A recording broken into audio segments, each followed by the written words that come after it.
TL Hanna Yellow Jackets versus the Greenville Red Raiders. Bojangles Friday Night Rivals. Just one more regular season edition of Bojangles Friday Night Rivals for you on the final day of the month of October. You know what November means? Playoffs. They're right around the corner, and this one, as most around the upstate tonight, has playoff implications. With that, we welcome in everybody to Bojangles Friday Night Rivals alongside my broadcast partner, Tom Van Hoy, Jason Patterson with you. And Tom, that is the story as the Jackets and the Red Raiders get together, everybody fighting for playoff positioning. Yeah, TL Hanna's won 8 consecutive after losing their first game of the year. They've got a chance to win the regional championship here tonight, which is something they've done 6 out of the last 8 years. And then for this Greenville team, a new head coach in Scoot Watson, they had a record of 5-1 at one point, lost 2 out of the last 3, but they are moving in the right direction. You talk about moving in the right direction, what a difference a year makes. And it's not a new thing for Scoot Watson. Here's a guy who's done it at multiple places here in Greenville County. Yeah, J.O. Man, he turned it around there for 5 years and got him to a championship, the Upper State Championship a couple of years ago. And he'd like to get this program at Greenville back to that level, too. You know the style TL Hanna plays. It has meant deep playoff runs and state championship opportunities. Only time will tell if it does so again. Well, and they run the football 88% of the time. You've got to be able to defend that. And with the spread offense for Greenville, able to tackle in space and do some things, keep away from the explosive plays. TL Hanna invading Greenville. Red Raiders and Jackets right around the corner.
They've been playing football here in Greenville for over a century. And tonight, our pleasure to bring you live high school football from historic Serene Stadium. It's the Red Raiders welcoming in the TL Hanna Yellow Jackets. And Tom, just a moment ago, Hanna picking up the toss, electing to receive the football. So we'll see that unique style of offense that TL Hanna runs right away. You know the story of what Jason Tone and his staff have put together there in Anderson County. A couple of state championship appearances in his tenure. It's a first-year head coach here at Greenville, but Scoot Watson, not new to anybody here in Greenville County, set the tone at J.O. Mann. It's been a homecoming for him to come back where he was once an assistant. Let's go ahead and dive into your keys to the game, brought to you by Spartanburg, Chrysler, Dodge, Jeep, Ram.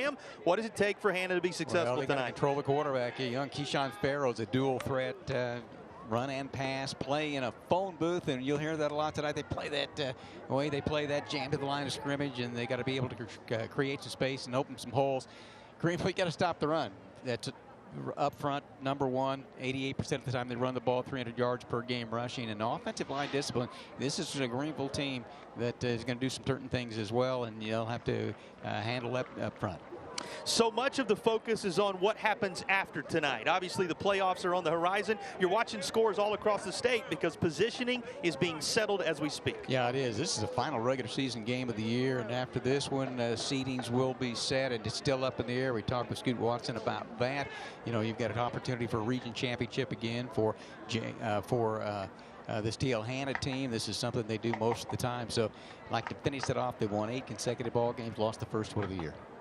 Well, Tom, about a minute or so here before we get set to kick it off between these two teams. You had a chance to visit with both coaches this week. They shared with us what their game plan and strategy is anticipated to be. What do you expect we'll see out of the Red Raiders and the Yellow Jackets? Well, I think the Red Raiders need to play better and more consistently. They've lost 2 of the last 3. They've given up 40 points in those ball games, and at one point they were 5-1 of the year. They got to win over Gaffney here, 17-14 at home, and then for TL Hanna they run that unique offense, but they do it in a variety of ways. 6-7 different people will carry the football, but they don't throw it much, about 6 times per game. But when they completed 18.8 yards per catch, so they kind of run it and set it up, and they're disciplined, they're physical, they want to keep the ball away from him. So who knows how many times the Greenville will have it here tonight. They'll need to get off the field on 3rd down. Red Raiders take the field as we speak. That Hanna team, you talked about it, they lost that opener to Burns, have not lost since. So quite a winning streak going on for the crew, making the border battle happen as they've crossed over the line from Anderson County. We welcome you tonight to Greenville County, and you can see the Red Raiders have it teed up, ready to go. A lot of history. We told you 109 years they've been playing football here in this portion of the state as the Red Raiders. And nearly 100 of those since the 30s they've been playing right here at Serene Stadium, once the home of the Furman Paladins. With that, we are underway. Our kickoff has the Red Raiders and the Jackets rolling, and Hanna, who won the toss, will bring this back to around the 33-yard line. That is where the Jackets will take over. Tom, Hanna is under the direction. You really don't just talk about the quarterback with Hanna, though he certainly is the catalyst, and Megan will be important tonight.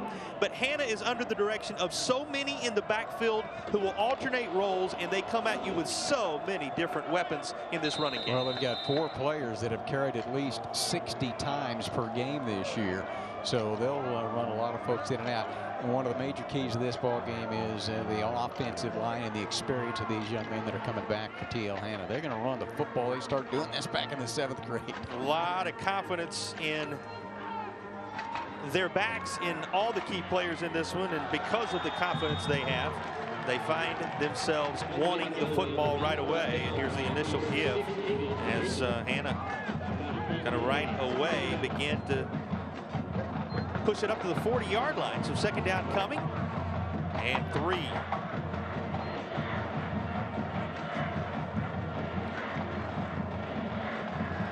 Jackets with Kevin Megan, the QB, going to give this off, and that is rushing across the right side. And here's an initial look for Elijah Grimes, who carries this for a movement of the chains. There's a pocket change laundry 1st down. Told you about Gavin Megan. Here a look at his vitals coming into his senior season.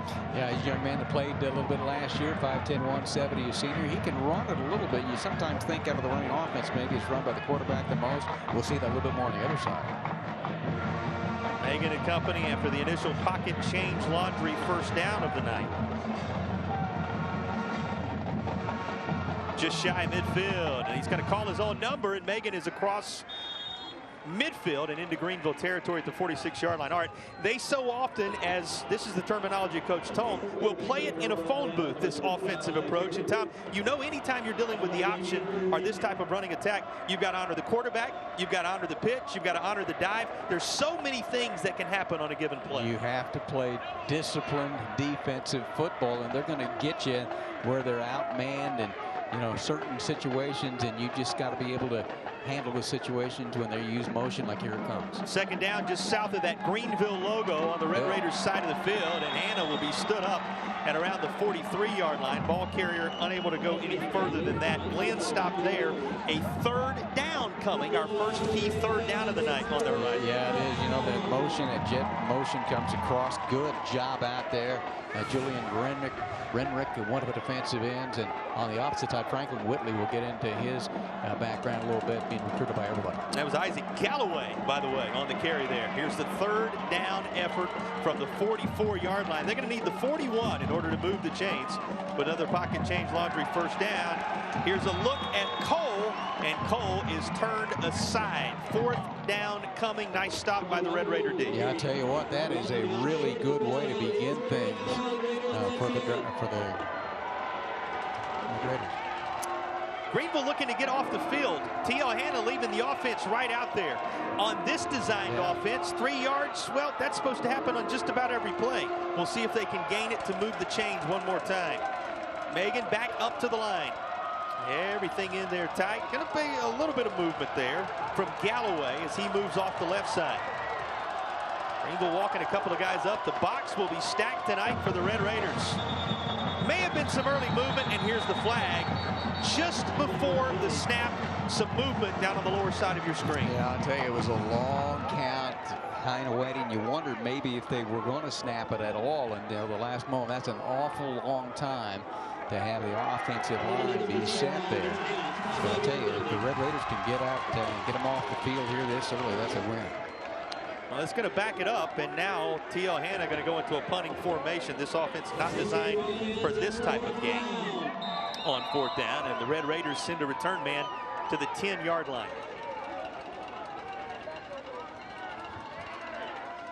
So Hanna took the football after winning the toss. They're kicking it away after being stopped just inside Greenville territory. This going to bounce in front of the return man. Everybody will stay away, and it will be brought to a halt. Instead of a chance for Rice to return it, it's blown dead at just inside the 15. Here comes the Red Raider offense, led by the QB Farrell. He is quick, he is elusive. You can really use that terminology about this entire offense. The other word you hear circling around this Greenville program offensively, explosive, Tom, and that's a carryover from what we saw from Scoot Watson's teams at JL. Yeah, they want to spread it out, and 53% run, 47% pass. You got a dual threat quarterback and a young sophomore, 5'7", 160. Hanna focusing on trying to keep Farrell in the pocket tonight. He will turn, give to Rice. They tried to get it in his hands on the return a moment ago, and he has the first touch from scrimmage. As we look at the offensive starters for the Greenville Red Raiders, tell us about this surrounding cast for Farrell. Well, DeAndre Dogan at 5'6", 135 sophomore running back has carried 93 times. You just saw Rice there. He's a wide receiver. He'll also get it on the run. Nuke Shell is another wide receiver, both with more than 30 receptions. And then Hank Williams, the center, anchors one of 4 juniors on that offensive line up front. A little bit of movement here ahead of the play, and it will result in flags. So 2nd down from behind the sticks, and we'll see how far behind the sticks as the flags come down in the Greenville Red Raider backfield. Our officials a little busy, dropping some laundry on both sides. The initial drives of this contest.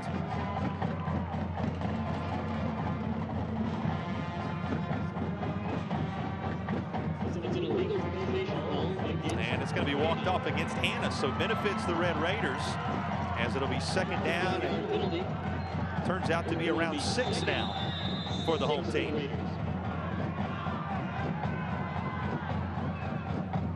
Opening drive for Greenville after TL Hanna was turned aside on their first touch of the football.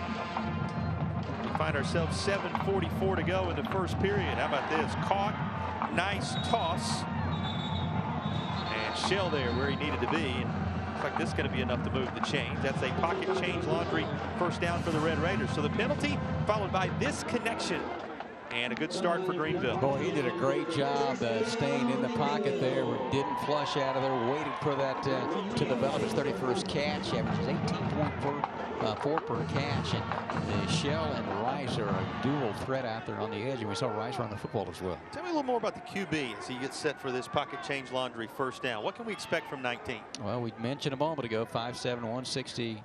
And a sophomore young guy, and developing as the season's gone on. He's thrown for more than 1,000, 7 touchdowns, 61% completion rate, but also 85 carries. He's going to run the football, 659 total yards, which is the most on the team in that category. So, and I saw his poise a moment ago in the pocket too, and didn't get flustered there. And talking with Coach Watson this week, appreciate the time they spent with us to tell us all about his maturity and the development as a young sophomore. Cole steps up, snuffs this out for TL Hanna, and the Jackets have them right where they were on first down at a 2nd down and 10 scenario.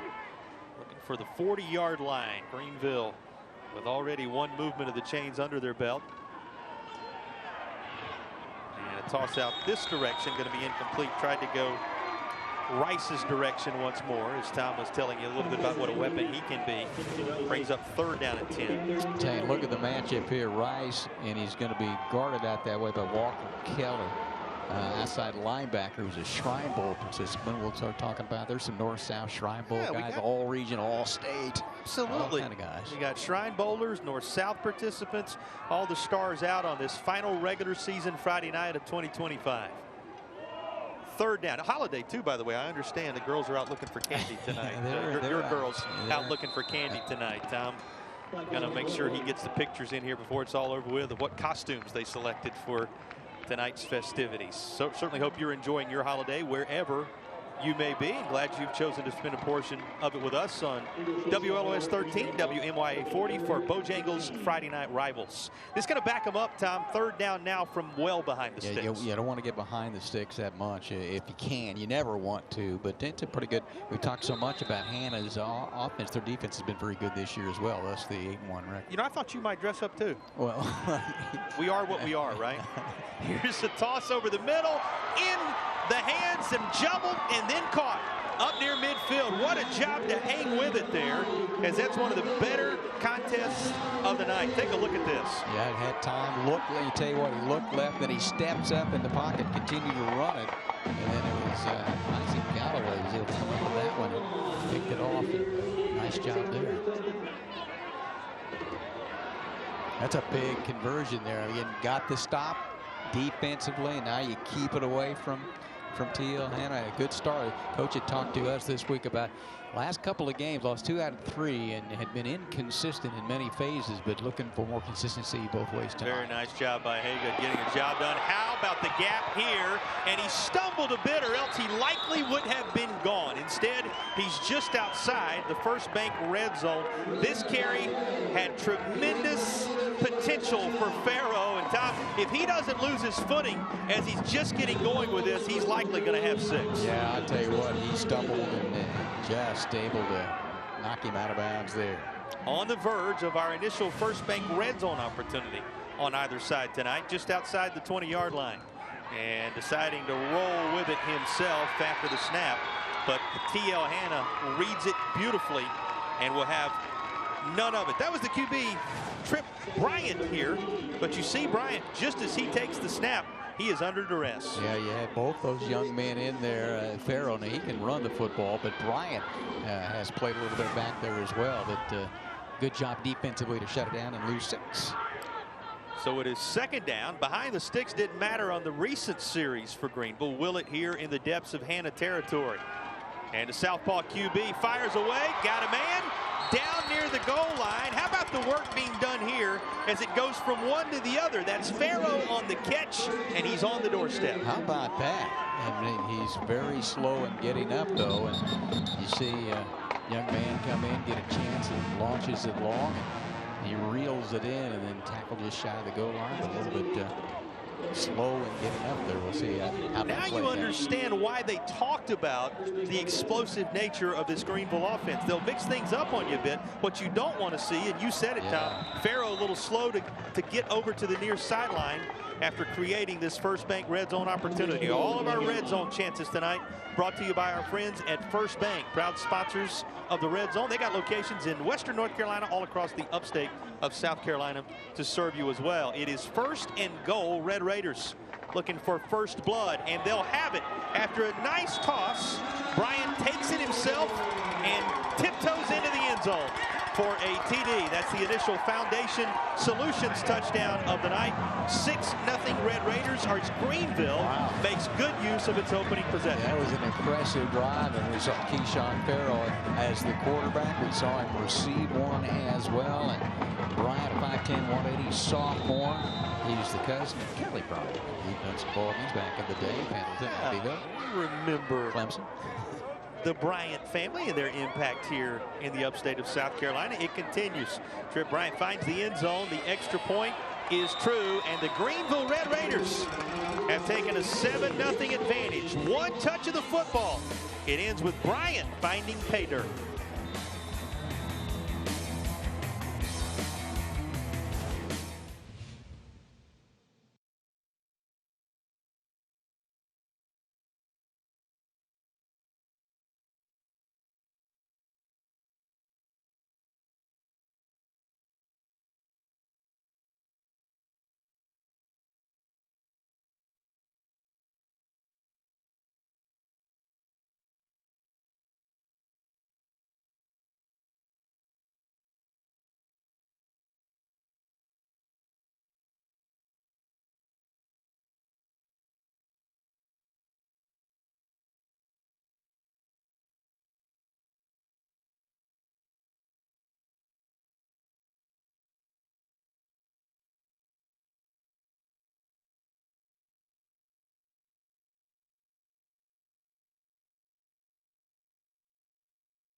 of Friday night rivals. They have over $5 million of furniture in stock and ready to be delivered to you.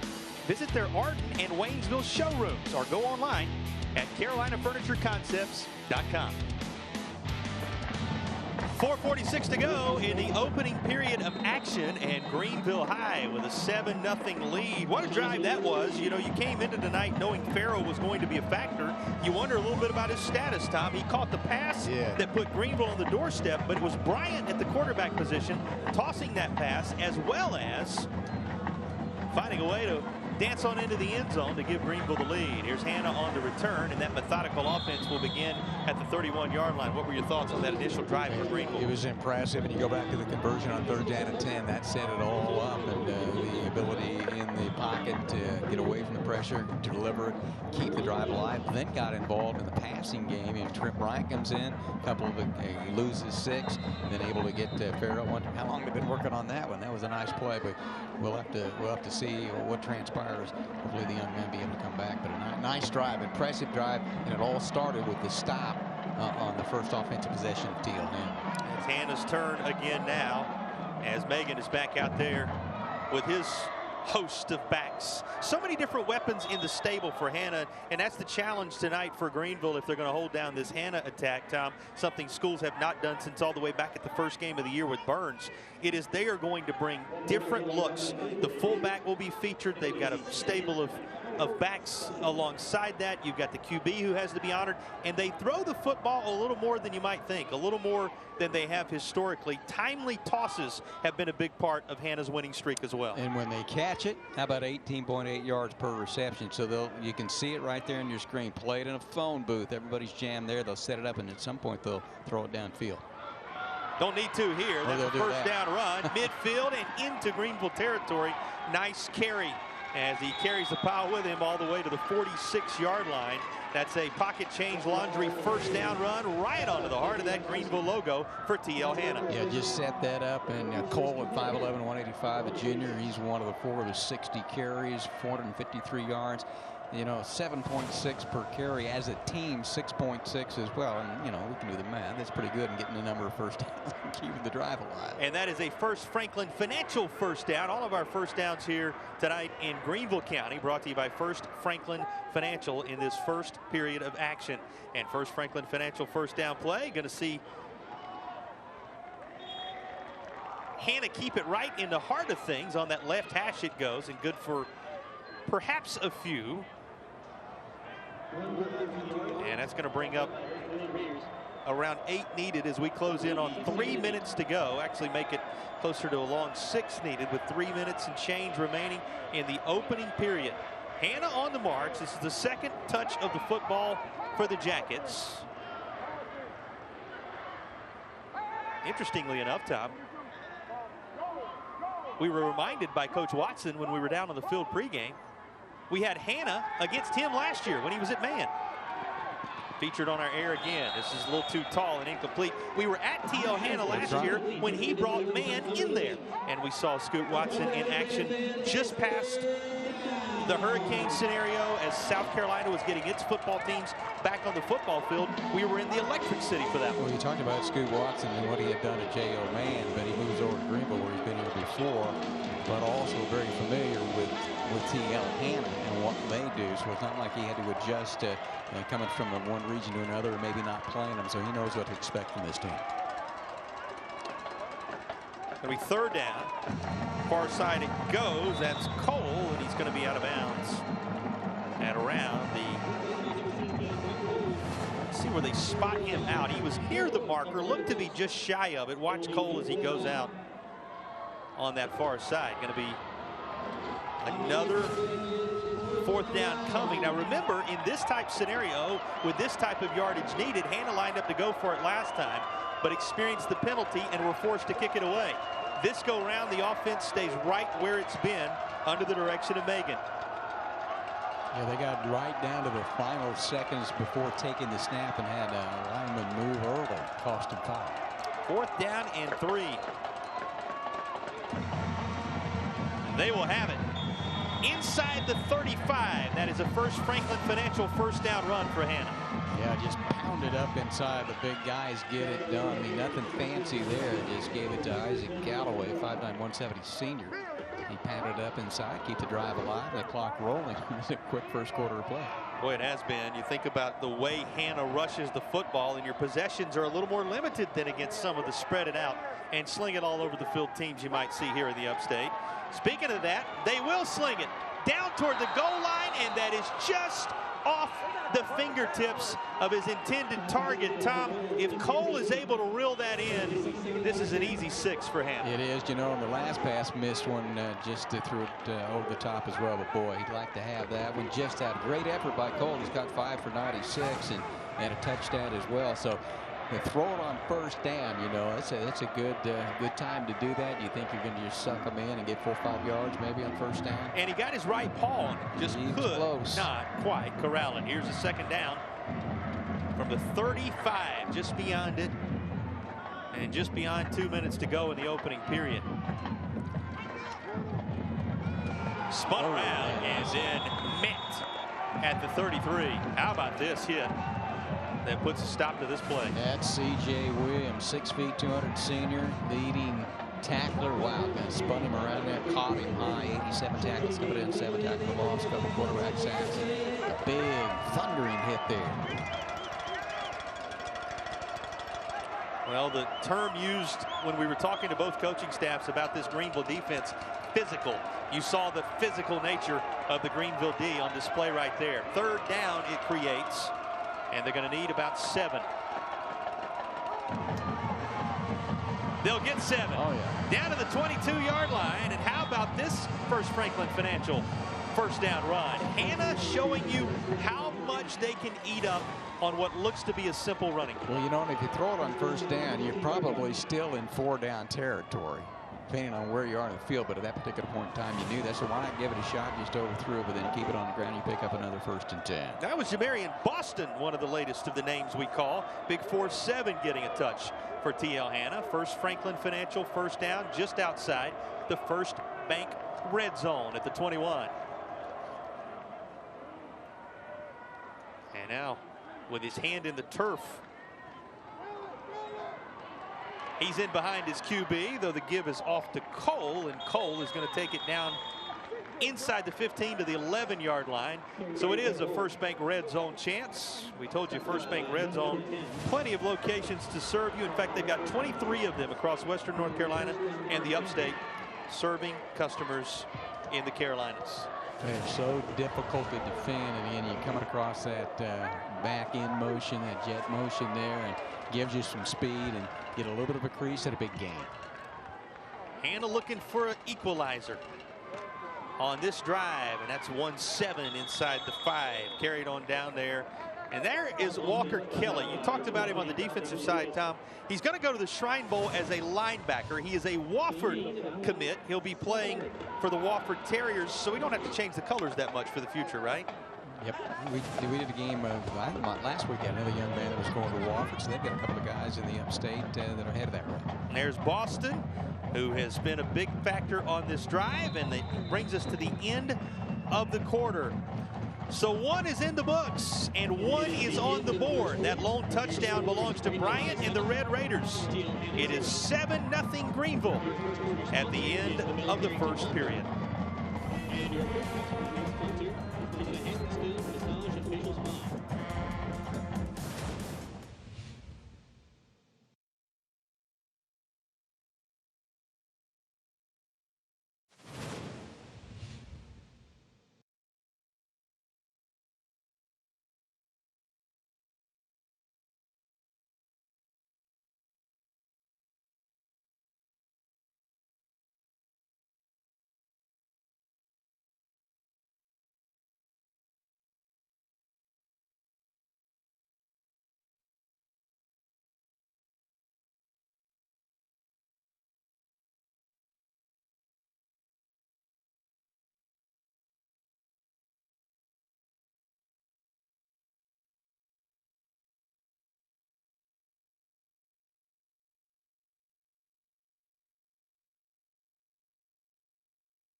When game night dinner gets you stressed, stop by Ingles for great choices from the Ingles Deli, rotisserie chicken, freshly made salads, and a delicious hot bar and sub bar. Dinner and a snap, then it's off to the game. Ingles, low prices, love the savings. Holiday evening, of course, everybody milling around. What they say, looking for candy on a night like this. Hanna looking for the end zone. That would be their candy in these moments. It would tie up the score if the Jackets can find it.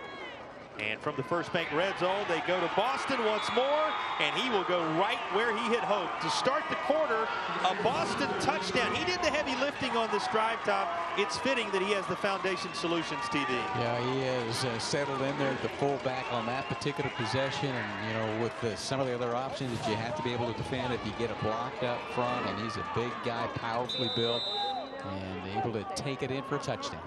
That was an extended drive for TL Hanna as they even things up 7 apiece on the Boston TD, which comes just a few seconds into the second period of action. What a drive it proved to be, engineered by Megan and company. And Boston just a short run, really similar, and think about it, Tom, into the same end zone which Bryant scored. So that end zone has been kind to both teams. The extra points have been as well. And with just a few seconds gone in period number 2, the Boston TD makes it 7 apiece in Greenville.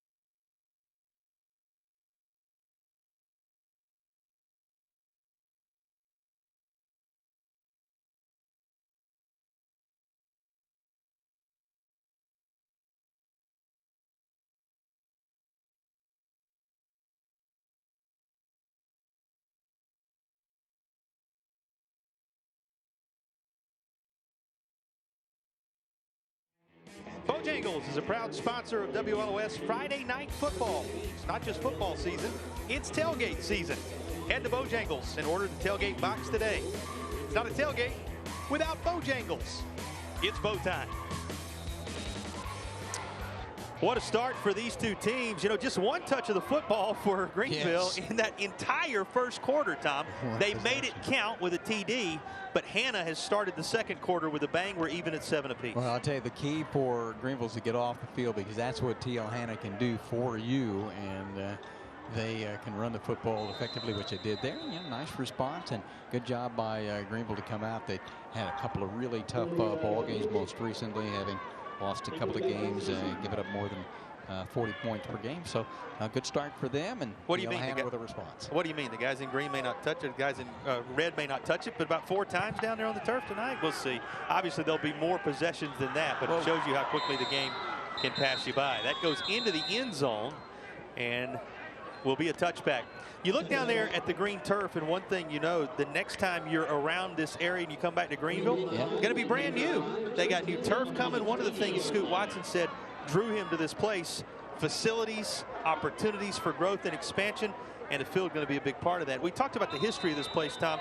Dates back to the Furman days of playing here, right? Yeah, in fact, happy birthday. This is the 89th anniversary of this stadium. On this day back in 1936, Furman beat Davidson 14-13.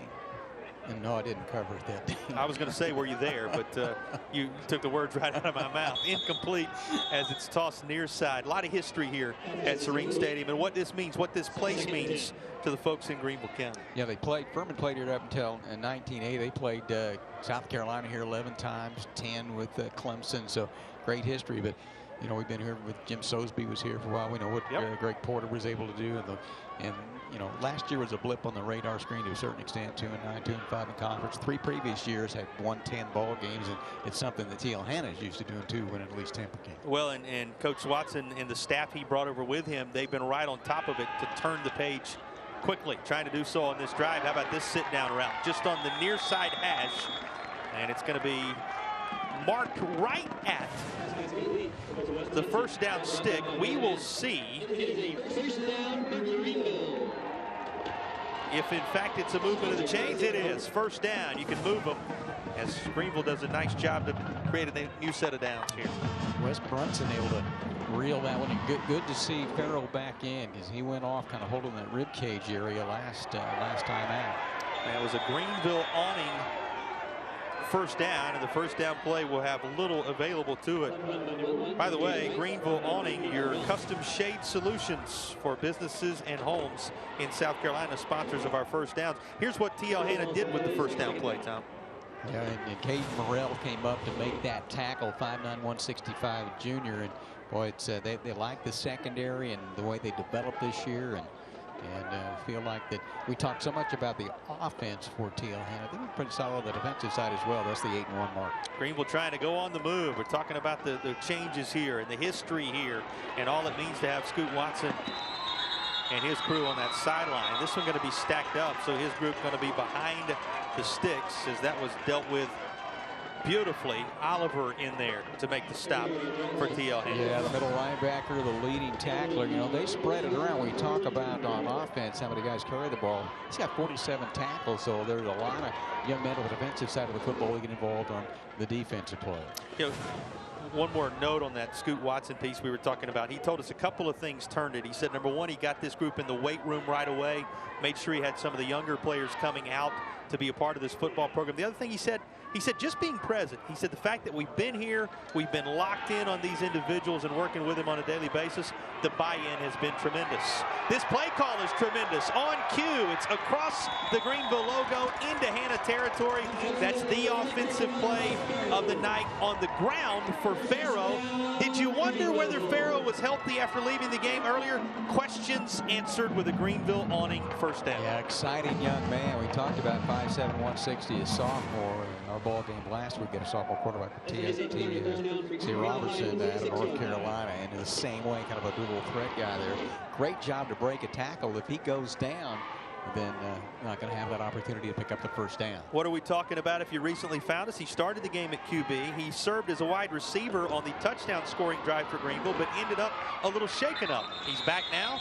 That was a tremendous rush. He gives off here, and the first down play will go for little as 9:30 is crossed over on the first half game clock. A second down coming after this stop by the Hanna D. Jamarian Williams, he comes over and kind of just picks him up, and he's just hanging on there. You got Walker Kelly, and we have seen Jamarian Oliver, and a lot of other young men that are involved early on. Looks like he's holding his hand a little bit there.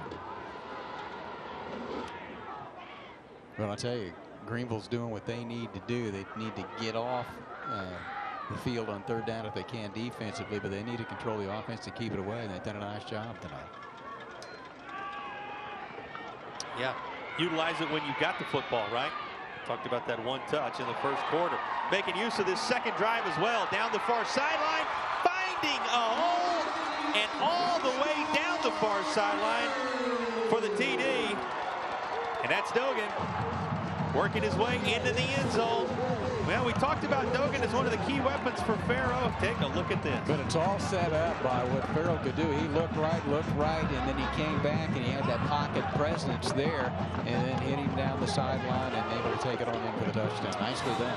DeAndre Dogan, his first appearance on our air tonight, and it's a memorable one. He carries it home for the second Greenville touchdown in as many touches of the football. Here are the Red Raiders looking for the extra point, which would make it a 14-7 contest. They do. Well, take advantage of your opportunities. That's the Greenville High mantra tonight, and the Red Raiders have done so to the tune of a one-score advantage. It's now 14-7 downtown.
Moments away from the Spartanburg Community College halftime show. Well, there's a variety of ways to celebrate it, right? Touchdown scored by Greenville. They're certainly celebrating. Red Raiders lead at 14-7. You'll see those 2 touchdowns and a whole lot more on this Halloween night from Greenville County. All a part of the Spartanburg Community College halftime show. You want to stick around. You'll learn more about both of these schools, a number of the individuals who make up these football programs. We'll have stats, highlights, a whole lot more coming up about 8:43 from now on the Spartanburg Community College halftime show.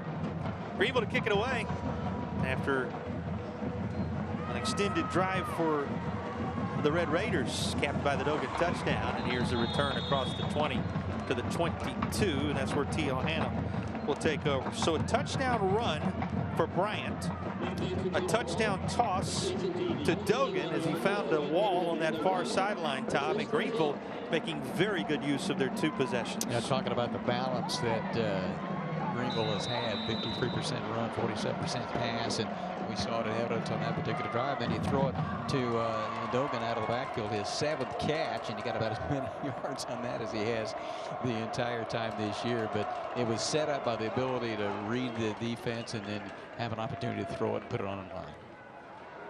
Now Hanna, that ate up the balance of the first quarter and scored to open the second. Going to work across the 35, and that's very quickly another Greenville awning first down. Yeah, he's been a workload so far. The junior 185, and he gets some momentum going. He's tough to bring down. He averages over 7 yards per carry on the year.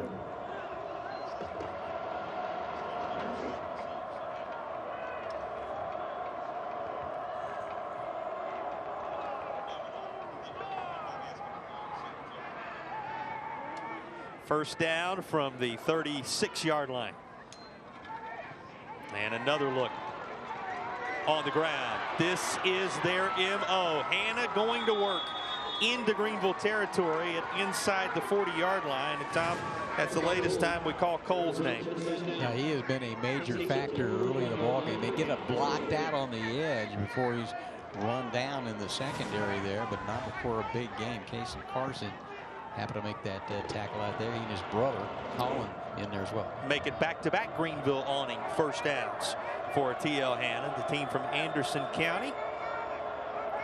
Talking about this one, Jockey Lot over the Electric City. Whatever happens on a night like this, one of those rivalry contests, is Hanna and Greenville tangle. And this is across the 35 down to the 33-yard line. Pretty good first down game. You know, you'll take a first down game like that all night long if you're Hanna, right? It's a matter of something beyond 3 yards every time you carry the football and you like your chances. Yeah, and the other thing about that is this team, you may get 2, you may get 2, you may get 32. And the other thing is they wear you down as you get into the second half, late into the second half. What do you think about Megan's play so far as he looks over to that far sideline for Jason Tone's call? You know, he's a young man. He's one that doesn't carry it all that much. And sometimes think the quarterback will, but he's good there. He can throw the football, doesn't throw it all that much. But he played some last year. He's got experience under center this year. And Coach Tone told us he is a vocal leader on this squad. Going to turn and give to 34 this time, and that's a good solid rush for Elijah Grimes, one of the junior backs in the stable. Another Greenville awning first down. Grimes works his way off. Yeah, Megan, he said, is a vocal leader and a tremendous decision maker. That's what you want to hear when somebody's having to run this type of offense, Tom, that the decision making is there. And the way you've got to handle the ball with so much motion and so many things that can happen, where the ball has to go and when it has to be there, things like that. And he's done a great job so far. 8 consecutive wins this year for the team. You said he got some time as a backup last year, really honed his skills, and he's got 4 of 5 returners up front. That helps. So does this. The ability to turn and give it to Boston, who has been the headliner perhaps in the running game tonight. Yeah, you go back to the fullback there. We've seen Cole, Boston, Grimes, Galloway, and among the many that have already carried the football this year. Got a flag on it? Yeah, we got to flag it right around the 21-yard line, but they're going to wave it off and say there is no flag on the play. So keep the train moving for T.L. Hanna. As the Jackets take this down to right around 6 minutes, 18 seconds remaining in the half, as they are set up in the First Bank red zone once again. Going to be 2nd and short. Playbook wide open for Hanna on this scenario.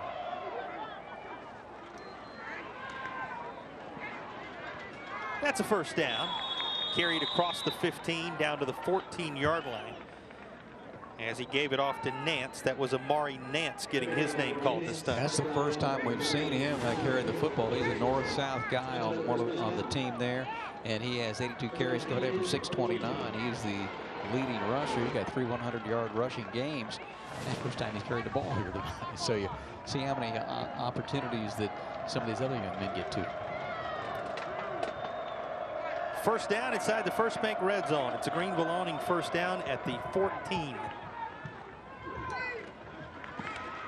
Runs into a host of red jerseys there. You know, a reminder, both these teams looking ahead to potential postseason play. Because Hanna provides such a different wrinkle, Tom, in the offense they run, something we've talked about, they're usually going to see somebody else from a different region, and that spells trouble because this offense takes plenty of time to prepare for. What Jason Tone and his staff are able to do prevents you so many challenges. And Scoot Watson was talking to us about it prior to the game tonight. He said, we started working on it this summer to make sure we're ready for this week because it's different from what you'll see from anybody else you face. How are you going to prepare for it within 1 week? I mean, you have people on the other side that can simulate it, probably not to the certain extent that you see, obviously, on the field. Well, these two teams with very different styles as it's carried down near the 5. This is going to get to the 6. Third down is coming. These two teams with very different styles both found it hard in practice this week to replicate one another's offense. It's hard for Hanna with the style of play they utilize to be as explosive for the defense as Greenville is. It's hard for Greenville to replicate what Hanna does. And you know what the other part about that story is? It rained this week. That makes it even tougher. So you're inside a gymnasium trying to do some work or wherever you were trying to do it. Cuts are a little tougher on that basketball floor, aren't they? Here comes a third down from inside the 10. Hanna looking for another game-tying score, and they're taking it all the way down around the 4-minute mark of the first half to do so. Explosive turn off the left side and working his way toward the goal line. They're going to mark him down at the 1. That was Boston again. He had the touchdown run earlier, and he's on the doorstep here. Yeah, I mean, Boston runs hard, and I mean, look at that. Nice. Stick your nose in there and make sure he doesn't cross the double stripes there. Give me those vitals on Boston again. 5'10", yeah, there you go. 185. Yeah. Pretty impressive. And most of the backs are in that range, but man, he runs hard, smashes up inside. He passes the eye test. Going to keep it himself, and Megan is into the end zone on the sneak. The QB has a touchdown to pull them within a single point. It's 14-13 with 3:42 left to play. A Gavin Megan touchdown, utilizing all those big boys up front to cap the drive with 6. Yep, just bang it up, bounce out, get inside. Able to do it. I mean, and you mentioned this a moment ago, and we've done a lot of games over the years, but that is a sum total of 5 possessions by both teams with 3:42 to go. Yep, under 4 minutes to play in the half. It speaks volumes. Extra point is good. Well handled by T.L. Hanna. The Jackets drive down the field and find the equalizer once more.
Well, nothing will bring a smile to your face quite like honoring the seniors when it comes to high school football on Friday night. Here's some of the images from pregame brought to you by Nth Degree Orthodontics.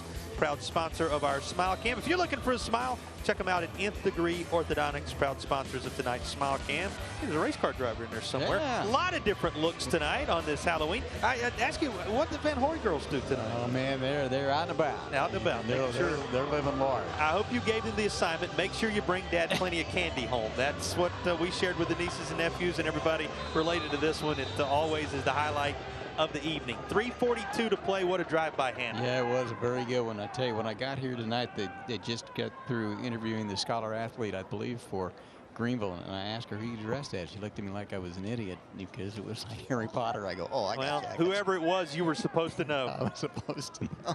Here is the kickoff, going to be handled at the 5. Let's see what kind of return the Red Raiders get. And a flag comes in as it's short of the 20. So Greenville's going to have about 3.5 minutes, a little more than that, to work with. We'll see what the field position is going to be. But, you know, so far so good in this category, but notice has already been served to the Red Raiders that you've got to take advantage of your chances. You do, and this, I think, becomes a critical drive here late in the first half. You see 3:36 will await the call here, because if and there's the indication, if they have to punt the football, Hanna, and even though our team, we talked about that they run it 88% of the time, 324 and go on, but effective throwing the ball when they make completions, they can score in a hurry, even though it is a predominantly running football team. Half the distance to the goal following the penalty takes it inside the 10, so the Red Raiders going to be 92 yards away with 3:36 to play in the opening half. So far, so good. I mentioned for Greenville in terms of making their chances count. One drive in the first quarter ended in a touchdown. One drive here in the second quarter prior to this also ended in a touchdown, thus the 14 points on the board. A Bryant run, and then a toss the last time around in the direction of Dogan. Let's see what happens here. Trying to get out of his own end zone. All kind of trouble at the goal line, and able to at least avoid the safety is Farrow. And they're going to try to come up with the stop of the night. You know, when the school bus stop sign is out and the lights are flashing, it is time to stop. And NHTSA reminds you that the school bus stop of the game is coming up in the fourth quarter, once again sponsored by NHTSA, the school bus stop of the game. This is going to be against Hanna, and this face mask going to work it out across the 15 to the 17-yard line. Let's take a look. Just when it looked like it was going to be a positive play for the Jackets, very into that, something the officials saw there that they didn't like, and they'll walk it off against the Jackets. Yeah, great pressure to begin with. John Michael Tripp coming off the defensive end position, 6'2", 235, junior all-region player a year ago, and then Caven Cole was also there to help deliver the blow, but the penalty will move it up. First down. So first down and a little toss near side, actually a little more than a little toss, up near the 40. Here comes the flag. And this may be another. Well, anytime the hat comes off placed on the ground, and we'll take a look at 14, little congratulations with one another there on the effort to come back, make the catch. Our officials are gathered up talking about it as the clock is stopped with 3:14 to play on the penalty flag. Yeah, Farrow. You'll get another good look at it right here, Tom. This is going to show you right on the sideline. They were fighting for positioning, and it looked like there for a moment he was out of bounds, came back in, and when they take the hat off and put it down on the ground, there's your indicator. Yeah, it was a little bit underthrown there. I think Caden Morrell was in pretty good shape there, but yep. Yep, illegal touching against the Red Raiders. So one penalty that went their way. This one, of course, does not. And it'll back things up to the 11-yard line. Well, the other piece of information to tuck away in the back of your mind, Hanna took the football to open the game, so the Red Raiders will have it to begin the second half of action. So whatever they are able to do on this drive, it would be a 2-for-1 type scenario should they come away with some type of points, because it will be the Red Raiders setting the tone offensively for the second half. Actually moved this inside the 10 at the 8-yard line. Farrow finds a seam, and he's up across the 15. And that'll make a second down play manageable. Going to be up to maybe 2 or 3 yards that'll be needed. Clock dips under 3 minutes until the half, which is a reminder that the Spartanburg Community College halftime show is coming up in just a few moments from now. Stick around for the Spartanburg Community College halftime show. You'll learn about both teams, some of these players having been interviewed, featured, and certainly stats and highlights. Nelson will have several interviews for you. It'll be a great Spartanburg Community College halftime show. Looking deep, up near that midfield logo, and broken up, incomplete, with 2:27 to play in the half. Hey, he's got a nice touch on the ball when he lets it go, and had a man deep and had him open momentarily, but then racing back there to make a nice play on the defensive side of things was Amari Nance. And we've talked about Nance on both sides of the football. Yeah, it was designed well, intended for Haygood, but just couldn't quite make that connection. Brings up 3rd down and 3. To the skies again, and that also there for the taking, but it is incomplete. You know, that was the reverse of the connection we saw earlier. This time it was Farrow looking for Bryant, but he could not quite snatch it out of the sky. We talked about Bryant, and he'd received, he'd caught 16, and he'd also rushed 24 times. He'd also thrown it 42. So he's showing his versatility this year for the Red Raiders. Had a couple good chances right there, and you know, decided to throw the football rather than put it on the ground. End over end, it'll take a Red Raider bounce into Hanna territory and keeps on rolling to the 41. Clock stopped at 2:09 to play in the opening half. We'll take a break, bring you back to Greenville County on the other side.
Carolina Furniture Concepts is a presenting sponsor of Friday Night Rivals. They have over $5 million of furniture in stock and ready to be delivered to you.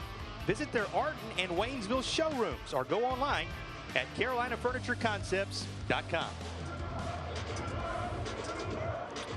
Historic Serene Stadium, home of the Greenville High School Red Raiders. One-time home, as Tom told you a little bit earlier, of the Furman Powell. It's now moving a little north of town, up toward Tiara, up toward Travelers Rest. Still certainly a Greenville-based Division I football program that's made its mark on the landscape of college football over the years. Tonight it's the Red Raiders in the Jackets, and Hanna goes to work. Flag coming in just as the play begins to develop. Now the end result, the 32-yard line, but hold everything as the flag is resting back at the other 46. Also got a player a little bit shaken up for Hanna that's going to need to be tended to as well. First things first, he's to his feet, which is a good sign. One of those offensive linemen for TL Hanna, that was looked like Jack Roberts that was a little bit slow to get, and now he's back down to the turf on that Red Raiders logo. Again, Jack Roberts needing a little attention from the TL Hanna training staff. They sort out the personal foul penalty as the training staff comes on. Here's another look at exactly what transpired. It's going to come back, but Galloway had a nice game there, and he gave it to him on the jet sweep coming around there, and If he gets that momentum going, he can turn the corner. If he get it blocked out on the edge, and in this particular case, he came back though. Roberts, one of the seniors, up under his own power, one of the offensive linemen. What do you know about T.L. Hanna? The culture, Tom. It makes all the difference. They'll try to bounce back from what is a setback here, as they'll be back on the 31-yard line. But Coach Tone sharing with us this week, so much of their success coming from that culture. Great effort. 1%, right? 1%. 1% warrior. 1% warrior. And then also, we, not me. We not me. The big three, as far as the philosophies that they go by. You say, what is 1% warrior? Well, they incrementally want to get better. Just 1% here, 1% there every day. And as those improvements are made with the great effort, and the mindset is a team mindset of a we, not me mindset, that's the championship culture that T.L. Hanna has enjoyed in Anderson County for some time. And it's like about every high school coach we talk to, it means on and off the field, and they are so concerned not only with you want to win, and that's the object of the exercise, but they're also developing young men along the way. Well, and you may be saying, where do I know the name T.L. Hanna? Maybe you're out there watching one of these broadcasts with the Jackets involved for the first time. If you ever saw the movie Radio, one of the great personalities in the upstate of South Carolina, one of the great stories of all time told in theatrical form. The movie Radio, about the staple around this T.L. Hanna program over the years. And, you know, we had the pleasure of having Radio on our air time and again. Interviewed him in the state championship environment when Hanna made it down there. His statue still adorns the stadium down there on the campus of T.L. Hanna High School. He's a big part of everything and always will be surrounding the Jackets program. And Tom, on a night like this, you can almost hear him walk by us and say, Jackets going to win tonight. That was his trademark statement. And certainly you may be familiar with T.L. Hanna High School, even if you've never seen him play football, through the influence of Radio, one of the most beloved citizens of the upstate of South Carolina until his passing, and he lives on with his Hanna program. Ahead of the third down play, we will have a timeout as the Jackets, Radio's Jackets, want to talk it over. And 16 seconds is what they will have to work with. Tom, take us inside the huddle here as the Yellow Jackets talk about taking this final 16 seconds for a spin. What's the conversation? They don't want to make a mistake, that's for sure. I mean, it's been a solid performance by the Greenville Red Raiders. They were coming off a couple of situations where they gave up 40 in the last two games, lost 2 out of 3, but at one point they were 5-1. Remember, this Raider team beat Gaffney here. Absolutely. 17-14 earlier this year. That's a big deal. And a Gaffney team that will make its mark on the playoffs at some point here in 25. That's tied right now with Dorman for the lead in 5A Region 2. This is 5A Region 1, and it's really interesting in Greenville County with 15 public high schools in one district.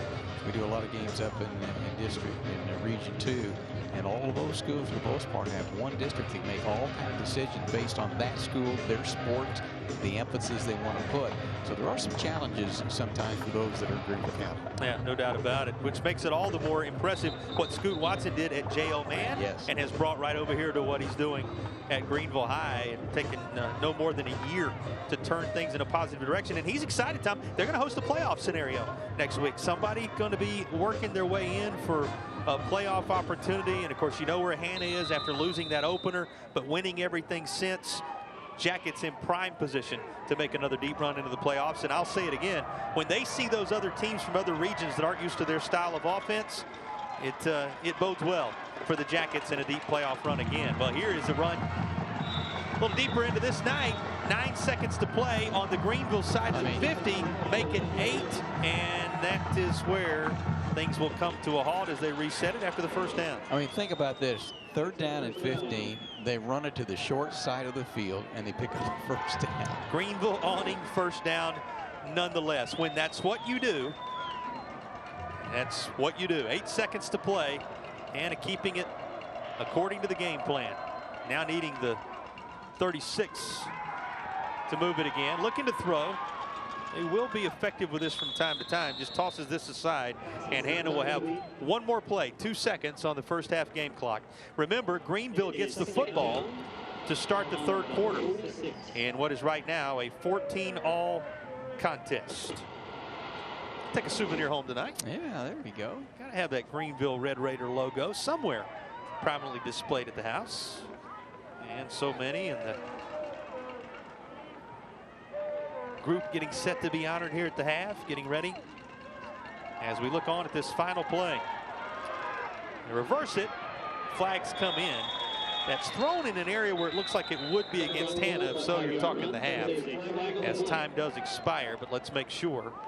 And that's not what you want to see. Cole a little slow to get upright. Hanna thinks it's against them and it's the half. They're headed to the locker room. That's exactly the case. One half of football in the books. Nothing settled. In fact, no separation between Greenville's Red Raiders and the Yellow Jackets of TL Hanna.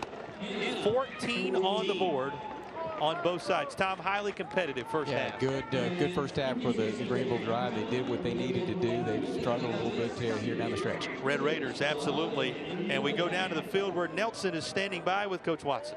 Thanks, Tom. Thanks, Jason. This is the Coach's Corner, brought to you by Carolina Furniture Contest. Well, Coach, I got to tell you, this is shaping up to be the epic matchup we all hoped it was going to be. Y'all are tied 14-all at the half, and it's been one of those tit-for-tat kind of matchups as well. What were your thoughts on the game, Coach? We got to stop the run. We got to continue to not give up big plays and get something going on offense and be consistent, sustain drives. All right, good luck to you boys in the second half, Coach. Yes, sir. Tom, Jason, back to you guys. Well, we can say this, took advantage of his opportunities. First 2 touches resulted in touchdowns, and his team has not trailed in this contest. Both teams with 2 touchdowns on the board. Boston has one of those for Hanna, and it's been a rushing touchdown, a passing touchdown for Greenville as we're even at the intermission.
For 5 years.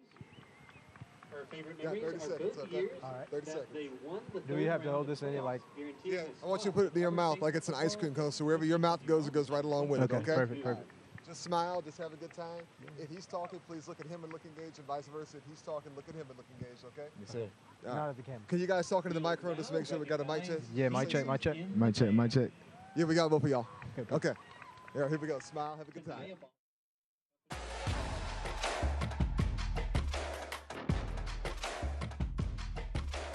Yeah, we're ready. 2, 1. Welcome back to Friday Night Rivals here on the Spartanburg Community College Halftime Show. Well, folks, I'm standing here on the sidelines with 2 members of the Army National Guard, Staff Sergeant Nathan Arroyo, as well as enlistee Roxelle Ambrosio Ortega. Gentlemen, welcome to the show. Yeah, thanks for having us. And on behalf of the Grateful Nation, thank y'all for y'all's service in the country as well. Yes, sir. Thank you. Staff Sergeant, let's talk. Who out there is eligible to sign up right now to become a member of the Army National Guard? Right now, you can join as a junior in high school at 17 years old, up to 35 years old, 35 to 42 with a waiver. So, yeah. Excellent. Yes, now, what are some of those key benefits of signing up at the end of high school, if not immediately after high school? Yeah, you can join while you're in high school, and those benefits come with paying for college if you're trying to go to school, or if you're going into college, you get the dual trade. So you get to go to college for whatever you're looking for in a degree, and you can join the National Guard and do something completely different as a career. That's outstanding. Now, enlistee Ortega, I gather you did sign up last year during your junior year. Is that right? Yes, sir, I did. What has that experience been like? Talk to us. So ever since I signed, I've been grateful for that experience and being able to do the split training option, getting my training done over the summer, and then continuing and finishing up my senior year of high school. I'm doing that right now. And as for my experience with the National Guard, it's been great, man. It's been great. I've been able to manage my outside life, having friends, my family, football game, and you know, and the weekends I get to it, get military stuff done, and serve my country and my community. Now, enlisting, what message would you relay to those out there who are your age as well as their parents who are thinking about this potential career path? So people my age, I feel like if you have that desire in your heart, you need to, grasp it and take action, man. It's not going to happen on its own. If you can, if you're 17 and you want to do it, do it. Talk to your parents, get them on board. I got mine on board, and you just got to do it. If you want to do it, you got to do it. You got to do it. And Staff Sergeant, very briefly, if someone wanted to sign up as early as tonight, how can they do it? They can either sign this or scan this barcode right here, go to nationalguard.com/SC, or go to 1-800-GO-GUARD. All right, well, gentlemen, once again, on behalf of Grateful Nation, thank you all for y'all's service to the country, but also thank you all for y'all's commitment to high school athletics as well. We do appreciate it. Yes, sir. Thank you for having us. Thank you. Folks, we'll be back in just a moment. Escorted by John Rude Tessier, has been in the band 5 years.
Friday Night Rival Scholar Athlete, brought to you by Arby's. Welcome back to Friday Night Rivals here on the Spartanburg Community College Halftime Show. Well, folks, throughout the course of the F&R season, we're going to interview an array of Arby's Scholar Athlete winners here on this show. These Arby's Scholar Athlete winners are eligible to receive a $5,000 scholarship. Tonight, we are joined by the Arby's Scholar Athlete winner from T.L. Hanna High School, Divya Ravichandran. Divya, welcome to the show. Thank you for having me. Congratulations on the win as well. Thank you. So Divya, my sources are telling me you are truly the fastest student over at T.L. Hanna High School. You are a track star phenomenon. You're also a cross-country phenomenon as well. Is that right? Yes, sir. Let's talk about your accomplishments within those two sports. Yeah, so I am on the cross-country team. I'm a 6-year varsity athlete, and I've been on the state team. Our highest finish this season has been an 8th place finish at state. I also run track. I'm on the 4x8 team, and I run 800 and 1600. We've had a 7th place finish at the Coaches Classic Elite Meet, which is a meet with all the teams in all of South Carolina, every division. We also had a fantastic 6th place finish at state last year as well. Most impressive. Now let's talk academics, because you're sitting on a sky-high 5.3 GPA, is that right? Yes, sir. Most impressive. And that's just the tip of the iceberg. Can you shed some light on some of your additional academic accolades? Yes, so I take numerous AP classes. I'm an AP Scholar with distinction. I'm also part of National Honor Society, Beta Club, Key Club, Med Club, and I take a very rigorous course load, and that's really helped me with all of my academics. And very briefly, let's talk about your work in the community. I gather it's rather significant. Talk to me about that. Yeah, so I'm currently the president and primary director of Health First Always, which is a student-led nonprofit organization in Anderson, South Carolina, and our main goal is to alleviate the burdens of medical debt for people right here in Anderson. So we buy debt from AnMed Hospital for super cheap, and we alleviate it for no cost and no return. All amazing and noble work indeed. Well, Devia, once again, you are Arby's Scholar Athlete winner. Congratulations. Thank you. Arby's, we have the meats. Folks, we'll be back in just a moment. Friday Night Rival Scholar Athlete, brought to you by Arby's.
Welcome back to Friday Night Rivals here on the Spartanburg Community College Halftime Show. Well, folks, I'm joined right now by the proud AD here at Greenville High School, Mr. Mike Anderson.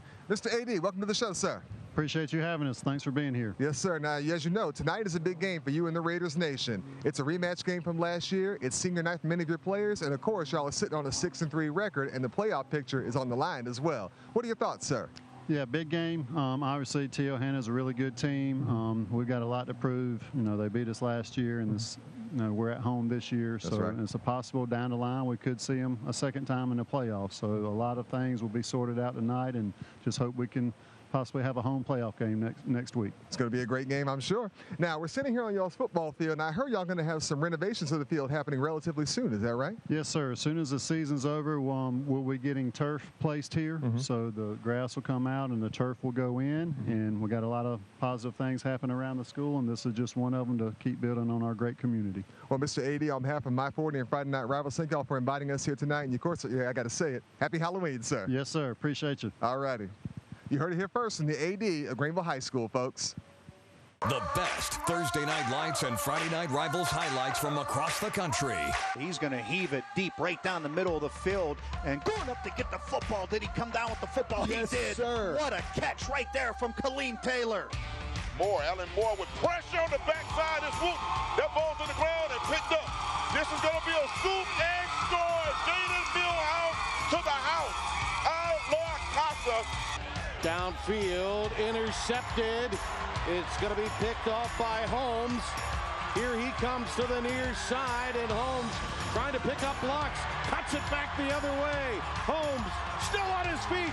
Holmes, will it be a pick six? Yes, it will.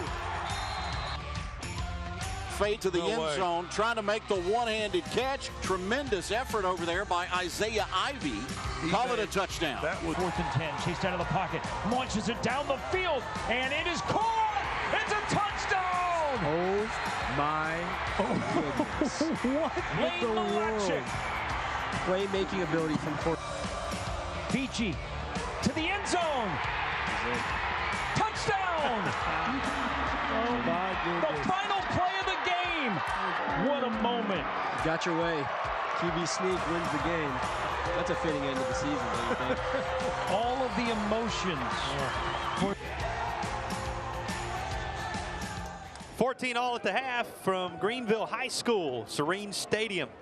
On a beautiful night, just the kind of night you want for football. We talked about it early. The weather's right.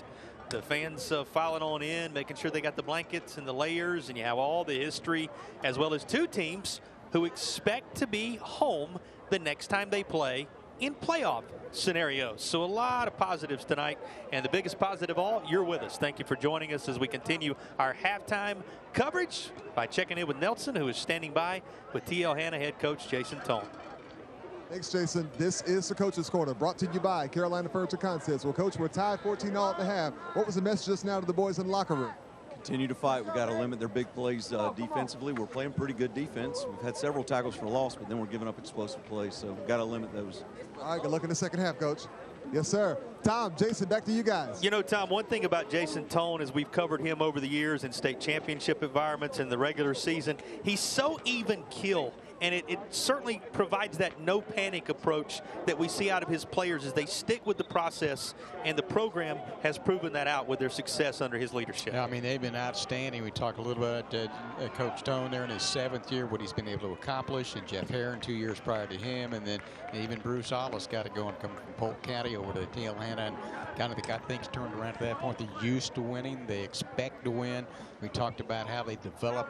They're into the 7th, 8th grade programs. Their coaches on the varsity level not only coach varsity, but also junior varsity as well. Yeah, and they brought that success over across the state line and been a staple in the upstate. Here's a look at the highlights from the first half. And Tom, you're going to see Greenville scoring a couple of different ways in that vintage TL Hanna ground game. Here's the way they did the good work of providing the chance on the doorstep as Bryant worked together with Farrow on that touchdown drive. Yeah, Farrow, the starting quarterback, so well done on that particular occasion. But, you know, here comes TL Hanna. Boston bangs it into the end zone for a touchdown. What good work he did in the first half of action on both of those drives. Boston with the touchdown run. Now here's the toss from Farrow as he found a timely receiver down the far sideline. Yeah, able to make that grab, Dogan, and he's going to take take it the distance there. But a good job to begin things. Looked right, went back left, coming out of the backfield, made a man miss and scored. And here's another guy. He didn't make a man miss. You've got it close down to the goal line there. Power run, and Boston put it right on the doorstep, and the quarterback sneak capping the second touchdown drive for the Jackets. 14 all on the scoreboard. The other thing we learned in that first quarter, first half as well, I don't know if we learned it, we were aware of it. Perhaps those who haven't watched TL Hanna that closely over the years may have learned it. You're not going to see a lot of possessions in a game like this. Who will make the most of theirs in the second half? You'll find out in a moment.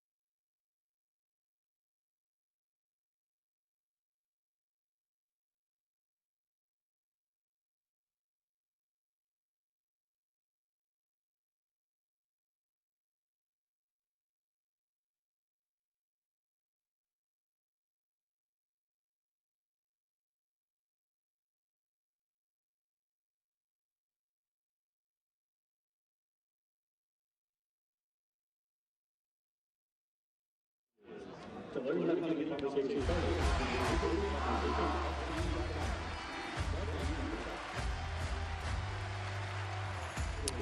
Well, it's that kind of night. Beautiful view of the moon as the final seconds of our halftime wind off that game clock here at Greenville High. We're moments away from the start of the third quarter in a tie football game. Tom, let's talk adjustments.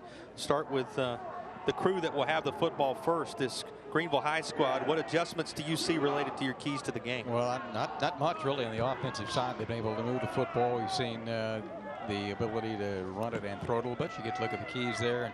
And for Hanna, they've done a pretty good job, but I think a nice job as well with the quarterback as well, Farrow. And again, you're going to play in that phone booth area, but you stack the line of scrimmage. Hanna been able to move the ball pretty good.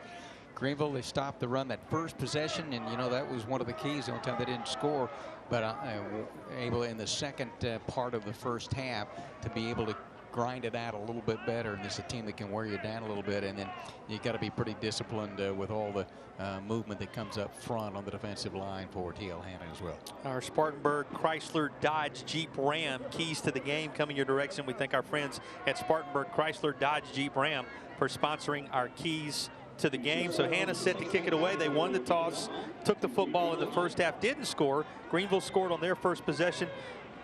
Hanna scored to open the second quarter, and Greenville came back with a touchdown of their own to make it 14-7 before Hanna would equalize in the closing minutes of the first half. That's where we are at 14 apiece. Tom, what do you expect out of this third quarter? Well, it's pretty much, I think, what we saw in the first half. When Hanna gets the ball, they're going to run it, then run that clock. And from Greenville, they've been able to use somewhat of a balanced attack in the first half of action as well. So we'll see if that can transpire in the second half. Well, the return man's going to gather this up at around the 3, and he's going to be met pretty quickly inside the 10-yard line is where the Red Raiders will take over. So not the start Greenville was looking for. There's a lift for TL Hanna. That's one of those situations, if it's on the sideline, he's got to make that decision whether it's going to go out of bounds or not, and picked it up, and that can happen. So you're back deep. If you're Hanna, you want to hopefully be able to get a stop here, get good field position. But on the other hand, if you're Greenville, you want to continue to move the ball. We saw Farrell in that one possession, the first possession that they scored on, the ability to complete a pass on 3rd down and 10 to keep it alive. So there are some variations on an offensive team they can do. Well, he's also worked some magic from deep in his own territory at times. We'll see what he can do on the opening drive of the third quarter. Works his way up across the 10 to the 12-yard line. Two different quarterbacks, if folks weren't with us in that first half. Farrow took some time back there. Bryant took some time back there, including the touchdown run. Yeah, it was very interesting to see that Trip Bryant, the sophomore. I think both of them are sophomores. Left-hander is Bryant, and you know, we kind of looked up, and all of a sudden he's got a completion down there at about the 2-yard line, and eventually would take it in there. So yeah, those two guys obviously very good athletes, and got them both involved on that particular drive and throughout the first half a little bit.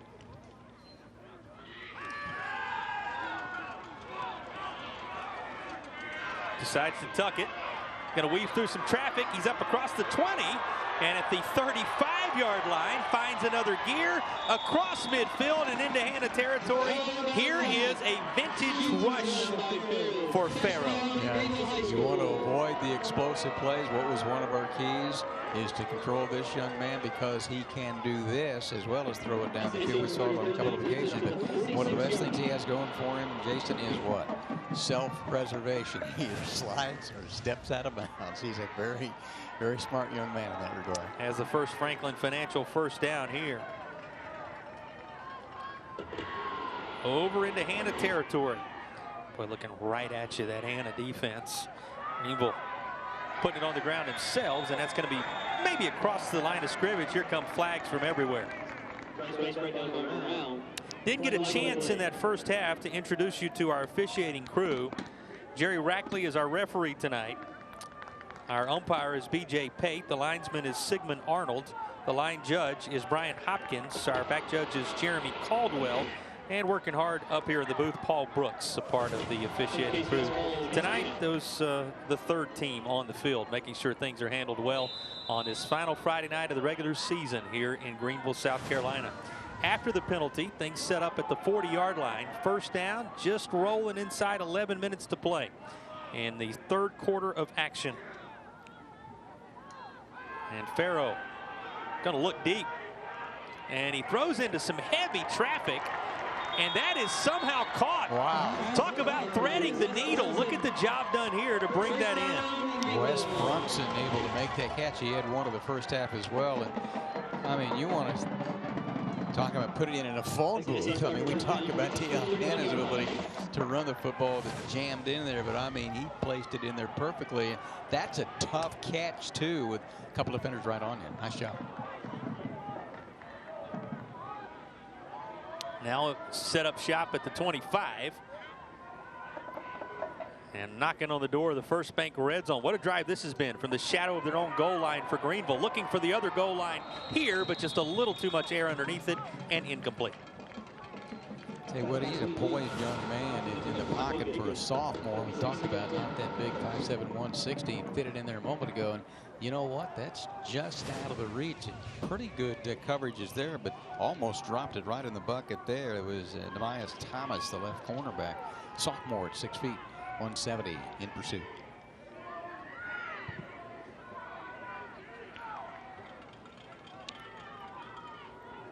Opening minutes of the third quarter. Opening drive of the second half.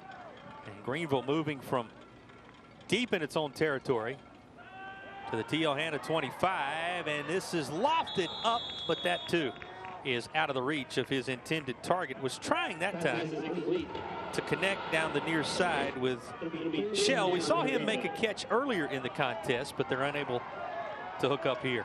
And Amari Nance in coverage there, the free safety, 6'2", 180 senior. He's got a brother that's back there as well on occasion, and Nemias Nance. And wearing the number 0, part of the Leadership Council voting to wear that. Quite an honor. It is a tremendous honor when you talk about those deciding from a peer standpoint that you're going to be the one to wear the jersey tonight. This is caught and inside the 20 to the 15. That looks like it's first down yard. Is this going to be marked right at the sticks? At initial glance, thought perhaps he was going to make it beyond that first down marker, but let's see. It is going to be a first down. You can move the chains.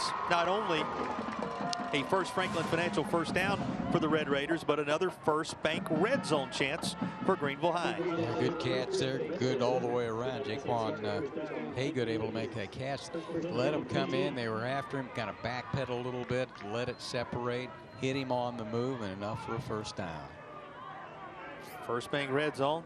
Over 20 locations in western North Carolina, the upstate of South Carolina to serve you. Weaving through the big bodies up front just to the left side of that hash mark for a yard or two. Let's see just how much the progress. Actually, even better than that. Gets 3 full yards there on that carry. Does the guy who had the touchdown catch earlier, Dogan. Dogan, a guy they can use in a variety of ways as well, Tom. Yeah, able to come out of the backfield and make that catch. He made a man miss and went in the vicinity of 50 yards for a touchdown.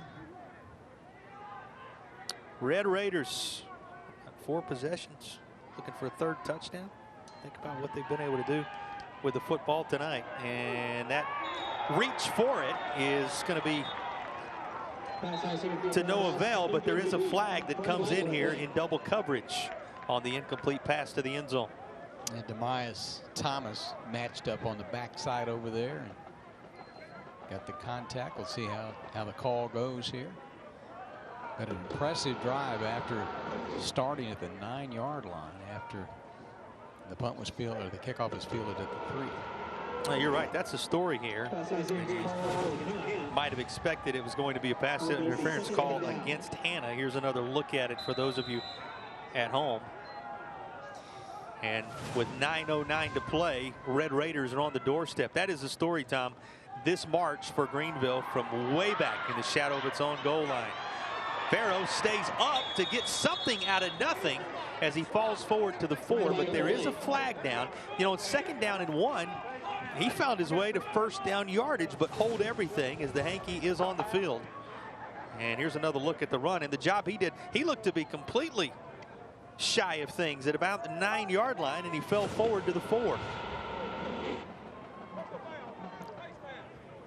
This is going to be against Hanna, so it will be 1st and goal for Greenville. A number of penalties on this particular possession. Well, a nice read there. You bounce it outside. You know, Tom, we were talking to some of the fans and some of the broadcasters, some of the folks surrounding both these schools. This could potentially, we'll talk about it a little more as we get deeper into the night, be a playoff matchup. What a thrill that would be with the way it's gone here so far. Stacked up at the 6-yard line by that Hanna defensive front on 1st and goal. Nothing doing here. If things fall a certain way tonight around the state, Greenville could host while TL Hanna gets a bye next Friday night, and then the Red Raiders would travel into Anderson for a rematch of tonight's contest.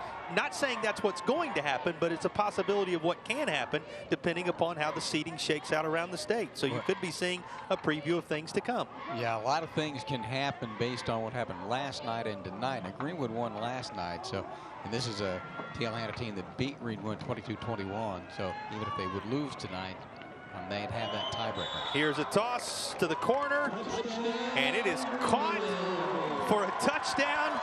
And take a look at the celebration that ensues to follow. We talked about him catching a pass earlier. This time around, Shell has one he'll remember. The TD toss from Farrow to Shell. And the Red Raiders have put 20 on the board. And just inside the pylon there, roll left, unloaded. Shell had 30 catches coming in. Rice had 39. Rice, you'll also see carry the football a little bit. Boy, what an impressive drive. 91 yards to begin the 2nd half. And the kick up and good. Perfect on those PATs, making it 21-14. Here's the latest of the touchdown tosses. Sparrow and company find the end zone once more to reclaim the lead.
Time for our Nth Degree Orthodontics Smile Cam. Nth Degree making smiles all across the upstate of South Carolina. Check them out today.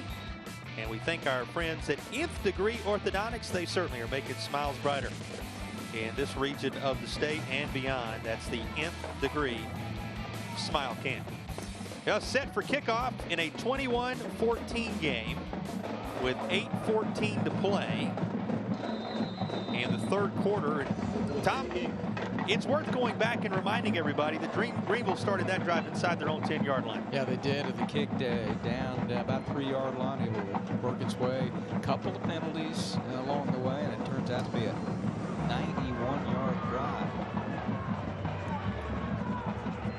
A return to the 25-yard line. That's where the Jackets will take over. So here's Hanna with their methodical offense going after it for the first time here in the third period of action with 8:06 to go. Remember, Hanna, a team that can limit those possessions on the other side. If you picked us up at halftime or joined us after working your way home from other activities tonight, happy to have you with us on Bojangles Friday Night Rivals, coming your way from Serene Stadium, one of the historic locations in the Palmetto State, where TL Hanna, one of the historic programs as well in the Palmetto State, tangling with the Greenville High Red Raiders. And both these teams, as we were talking about a moment ago, with aspirations of the playoffs. And Tom, let's set that for just a moment. Greenville expecting whatever happens tonight, they're going to host a playoff game next Friday. TL Hanna, because they haven't lost since that season opener against Burns, continuing to reel off victory after victory, expecting to be home all the way potentially to the Upper State Championship game, where they would have to travel to Northwestern or Indian Land, as we're keeping an eye on those scores tonight.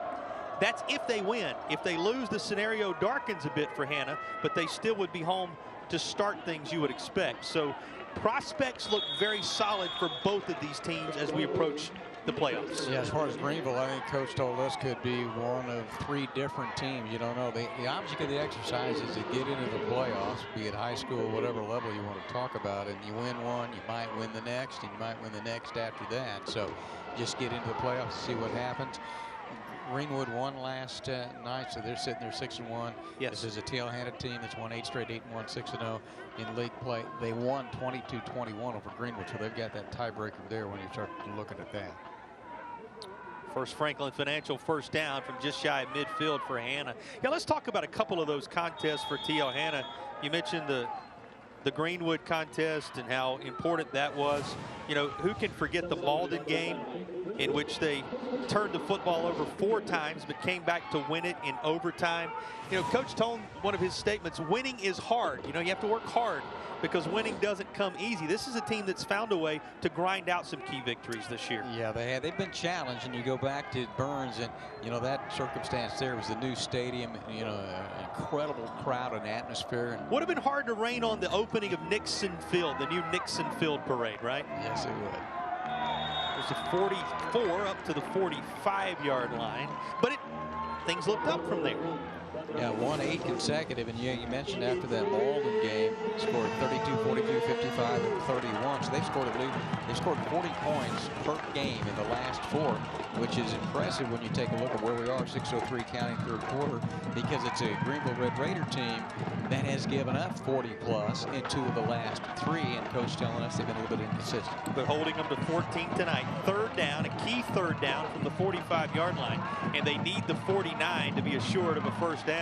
They will have the 49. In fact, Hanna into Greenville territory as they're on the Red Raiders side of the 50 now after opting to go back to Cole. Yeah, the other part about that with Cole is that, I mean, we talked about the offensive line and the senior leadership that they have up front, but the ability to block on the edge as well without holding, so we can make that cut and get the first down. Yeah, first Franklin Financial first down on the board for TL Hanna. How about this hole? Speaking of that offensive line, boy, do they make some space right there.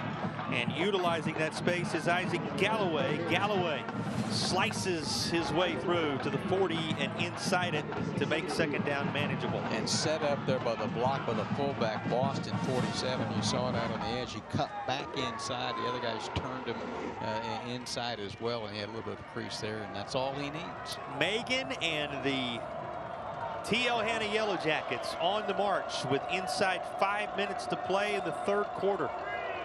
Fans letting their voices be heard as Greenville has its group of supporting the Red Raiders trying to make some noise and stay this drive for Hanna. Won't be to any avail on this play. It's down inside the 35. with another First Franklin Financial movement of the chains as the back. In town, there's so many different guys they can bring at you. Nobody's been more effective than Boston tonight. Yeah, in the fullback position there, you saw him go left, you saw him go right, then you saw him go right up the middle. That's what we talk about the discipline defensively, and you might get 3, you might get 4, and then you might get a lot more than that and can break a big one. They get enough here. First Franklin Financial first down at the 35. Keeper. And Megan, good for at least a couple on the first down play.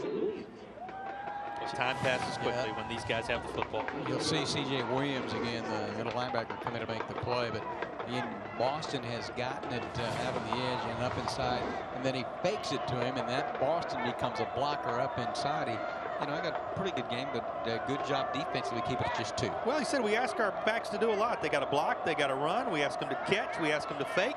You got to be able to do a little bit of everything, regardless of what your role is on this offensive unit for T.L. Hanna. And this time, Cole again. He's going to make it a manageable third down. Just like that, we're inside 3.5 minutes to go in the third quarter. That's another really good tackle. Number 11, C.J. Williams, 6'2", 200 senior, leading tackler. Coming into your screen there. Nice play. This unique T.L. Hanna offense. Group that's chasing perfection, talking about in their standards that they want to be a little closer to perfect tomorrow than they were yesterday. Told you the mantra, the culture, great effort. 1% warrior, we over me, all that revealing itself on this T.L. Hanna drive. And down inside the 25-yard line, they knock on the door of the red zone with under 3 minutes to play. You get a good look at Brad Lucas, 6 feet 220 senior. He's a defensive tackle. He was a linebacker last year, a little bit bigger. Coach telling us very athletic, and you say 220, sometimes it's a little bit undersized inside when you're going against 250, 230, 310, 225, and 240. Yeah, you got your hands full. That's for sure. First Franklin Financial first down. Under 2.5 minutes to play in period number 3.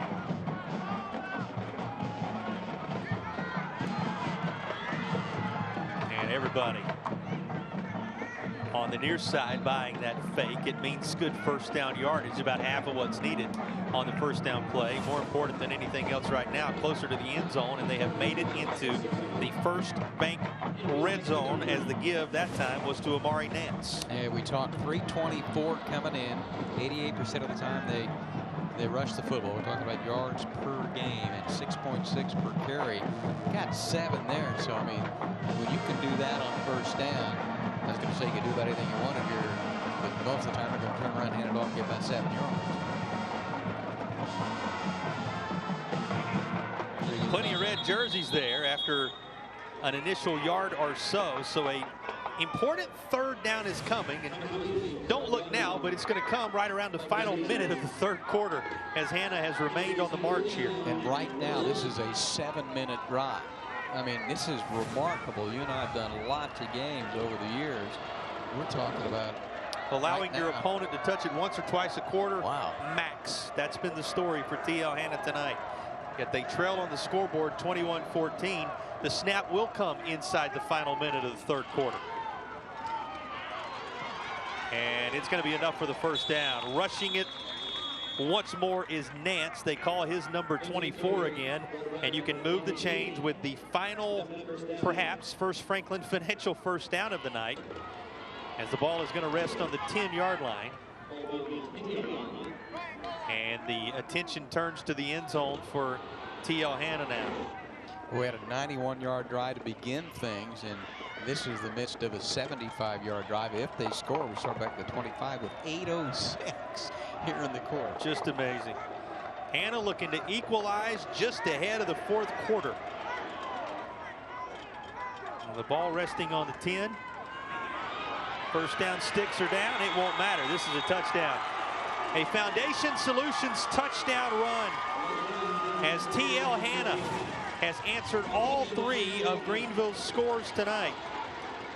And the latest to find the end zone is Elijah Grimes for the Hanna Jackets. Yeah, he just rams it in there from 10.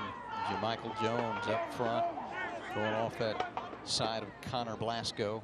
He blasted up inside there. That's the South Carolina Army National Guard touchdown tonight. Our touchdowns here in the second half brought to you by South Carolina Army National Guard, proud sponsor of our touchdowns here in Greenville County. And the extra point is true. So we work our way to the half-minute mark in the third quarter. A brand new ball game once more.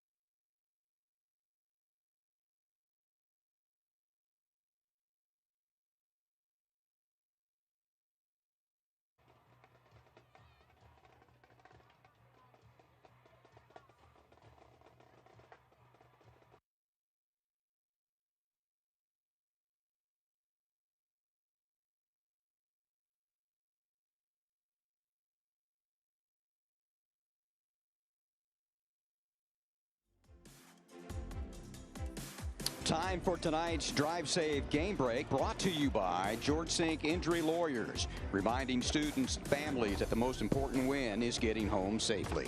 Did you know that car crashes are the leading cause of death for U.S. teens, and nearly half of teen drivers killed in crashes weren't wearing a seatbelt? Drive smart, drive safe, and remember, George Sink Injury Lawyers is proud to stand behind our student athletes and safe drivers. Well, Tom, we're right where we started. Yes, with we 24 seconds to go in the third quarter. No advantage on either side. Greenville just about to get the football back as T.L. Hanna boots it away. And the Red Raiders for the return up across the 22. This got to feel like tremendous field position for Greenville after the most recent scenarios we've experienced on the Red Raiders side of things. Well, you know, you'd think at beginning at the 9-yard line and way things play out, the importance of the first drive of the third quarter, and T.L. Hanna won the toss and they decided to take the football, and that was a stop and forced a punt. You got to go back to way early in the ball game, but then the ability of that young man, you see right there, that young sophomore quarterback having an eye, Keyshawn Farrow, able to guide his team down 91 yards for a touchdown. But here came Hanna. Took him about 7.5 minutes, but they went 75 yards on the ground to get it tied.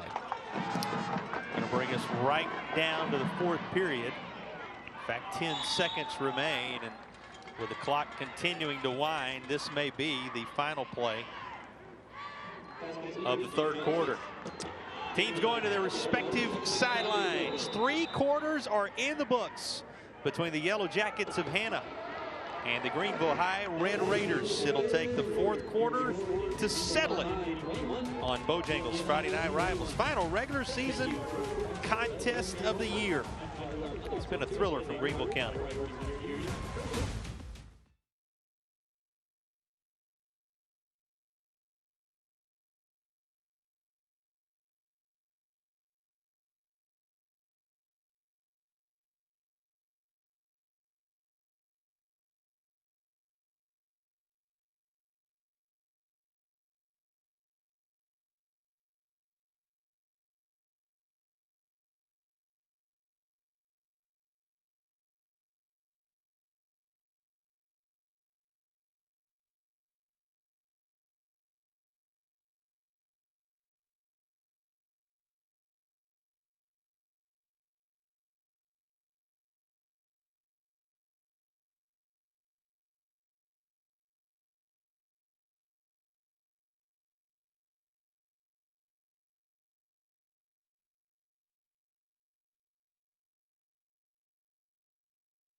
Working our way into the fourth quarter. A little bit later in the fourth quarter of tonight's contest, we will have our school bus stop of the game brought to you by NHTSA. Reminder, it's a law in every state requiring you to bring it to a stop when the stop arm is out and the lights are flashing. We'll have our school bus stop of the game here in just a bit. Boy, what a night this has been. Fourth quarter in a 21-all contest, and that may change. Nice toss over the middle for Greenville. Big time yardage into TL Hanna territory as the Red Raiders get it that quickly to Rice. What a start to the fourth quarter for the home team. 5'9", 175 senior, leading receiver coming in with those 39 catches. He had a couple tonight, 3 TDs on the year. And I tell you, young Farrell throwing that ball right over there wide open. And he also will run the ball. We've seen on occasion as well. He knows what to do after he catches it. It's a Greenville awning first down inside Hanna territory at the 42. Farrow with the latest of his Greenville awning first down tosses. Your home or business, for something in that vein, check them out at Greenville awning. Best of what they do. Rolling near side. Farrow tripped up just when it looked like he may get away. Big 2-0 says not so fast. Jamarian Oliver, 5'11", 220 senior, leading tackler coming in. And you know what? If he gets by him, he's got good running room, but he did not get by Mr. Oliver. Oliver is all-state. He's a big part of that TL Hanna 3-3 stack defense that the Jackets run. Their trademark look on the defensive side of the football. Of course, you got Maury Nance, north-south guy. We talked about Cole, who's going to go to the Shrine Bowl as a linebacker, and Oliver, the all-state performer. That trio among the tremendous players on Hanna's defensive side of the football.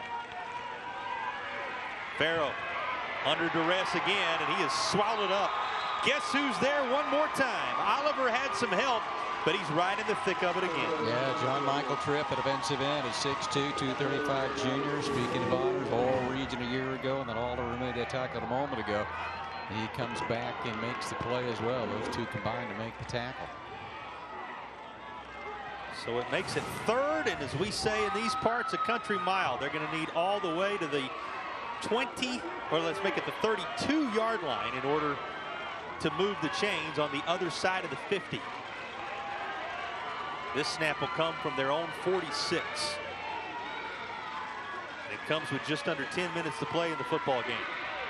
Farrow again under pressure. Hanna dialing up the pressure and turning up the intensity on this drive. Comes away with yet another sack. And look who that is, Tom. Walker Kelly, 6'4", 225 senior, headed to the Shrine Bowl. He's the Shrine Bowler who's going to Wofford as well. We said it earlier, he won't have to change the colors that much. That old gold and black he'll wear for the Wofford Terriers. Fans in Spartanburg hoping to see a lot more of that in his future, and he certainly lifts this Hanna defense right now. And the punt away, and going to bounce up into the hands of the return man at the 22. That is where they will have the football when you return to Greenville High. Red Raiders and Jackets all knotted up with 9 and change to play.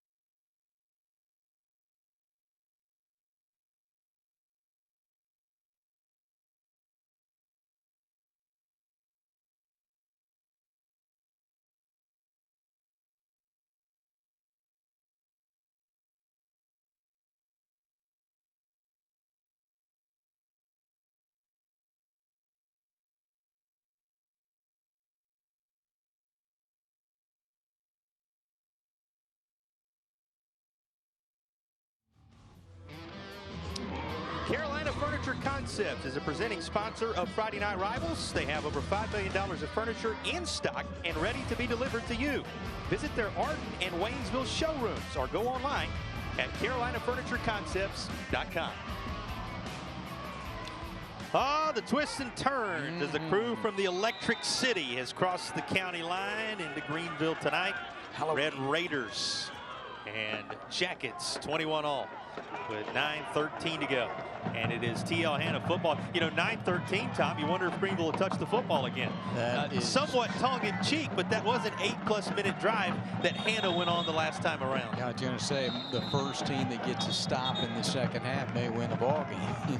You know, Hanna doing so on what looked to be a promising Greenville drive a moment ago. There's a flag to sort out here with just over 9 minutes to play. Saw Gavin there holding that hand maybe a little bit. Yeah, it's been a battle, a little bit of attrition on both sides tonight that you have to work through. And it's that time of year, right? Playoffs right around the corner, the cool, crisp air. Big part of the story. It's going to back the Jackets up as you see the determination from Jerry Rackley, our referee. See Scoot Watson there, and what a job he did at JL, man. His last two, 11, 3, 9, and 3, got to the Upper State Championship 2 years ago. Think about Toby Cates, Jamel Kelly, a couple of guys he gave plenty of credit to for coming over, helping him establish that program at JL, man. Guys we know well, have a lot of affinity for.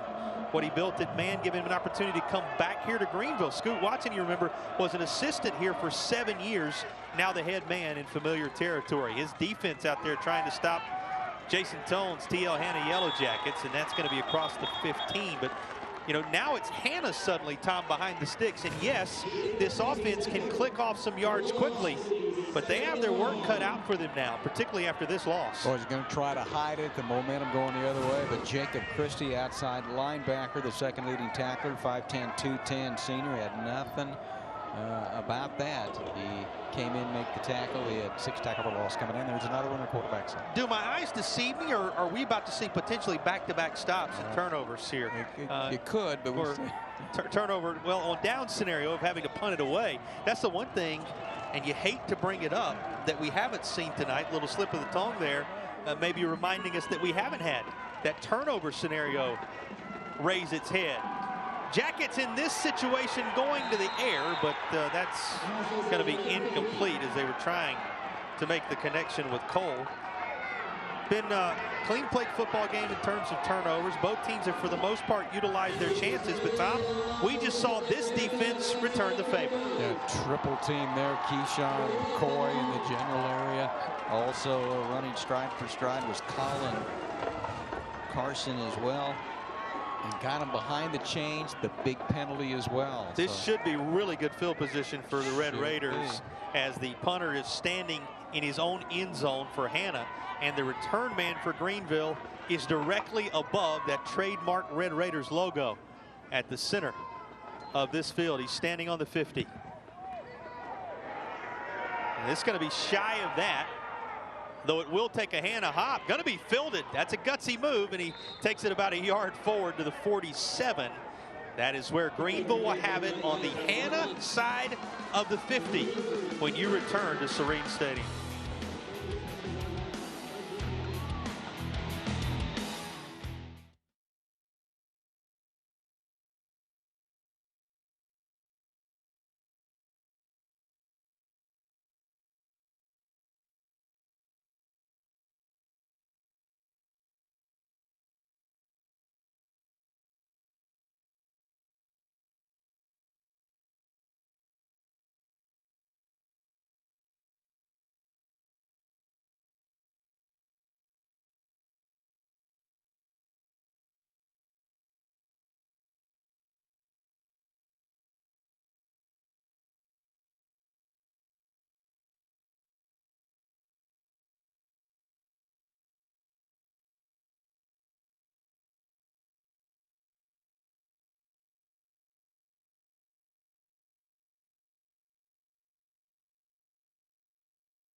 This is the school bus stop of the game, presented by NHTSA. Always remember to stop when the school bus arm is out.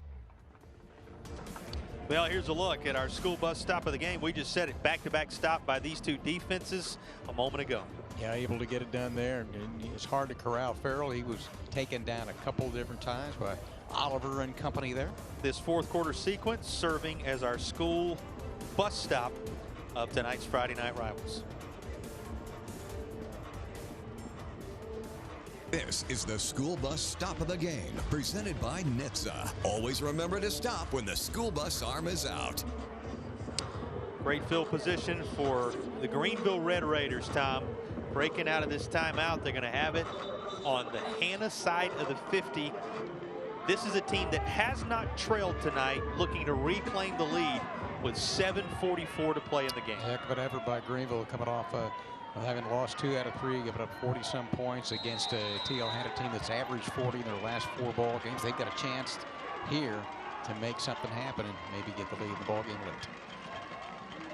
Farrow, who spent the lion's share of the time at quarterback tonight, he's going to be swallowed up quickly, but a flag comes out just as he goes to the turf. Celebration started to ensue there by a guy whose name we've called over and over again tonight. That's Oliver. And the holding call against Greenville.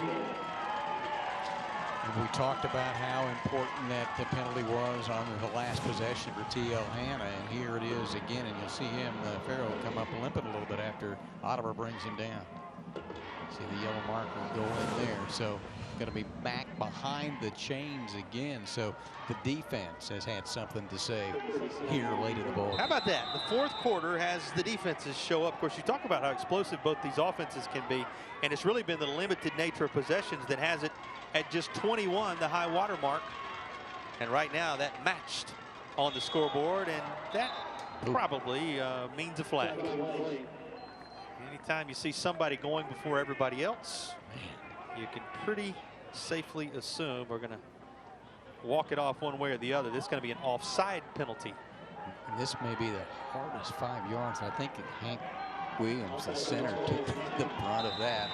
Sometimes the guys up front labor and you see him anonymity. Well, with a name like that, he's a guy who rolls with the punches, right? And sing well. Certainly one of the best. When you talk about the all-moniker team this year. And again, the scissors close up on that Hanna front, and it's another loss for the Greenville Red Raiders.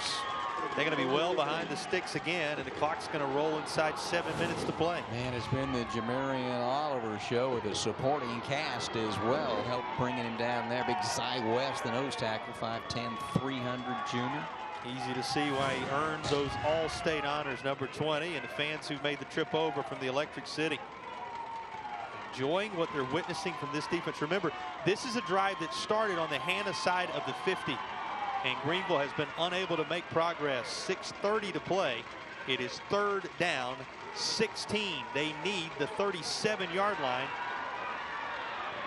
on the Jacket side. It will not happen. Once again covered up.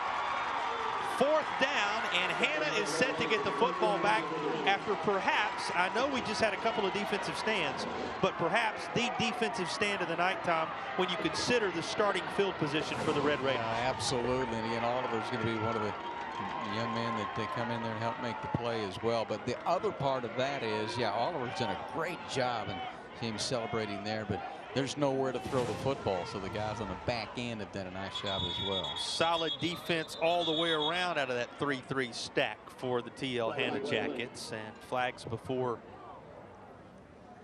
the punter can put a foot into it.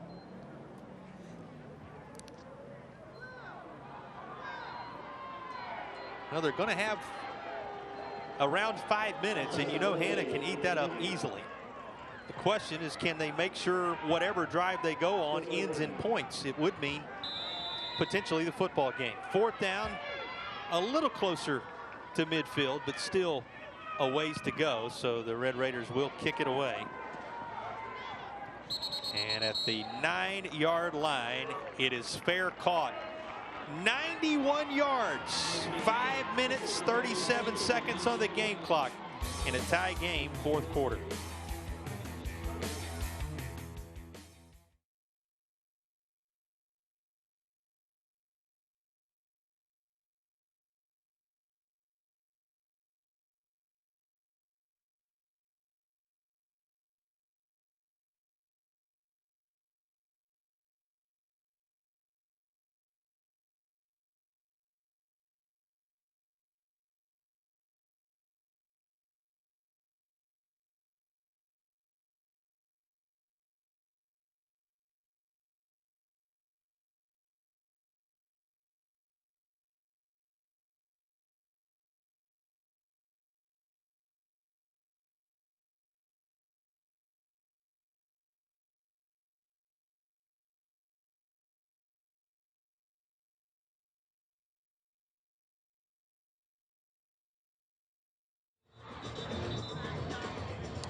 Tremendous history between these two. The Yellow Jackets at TL Hanna and a Red Raiders program playing 109 seasons of high school football.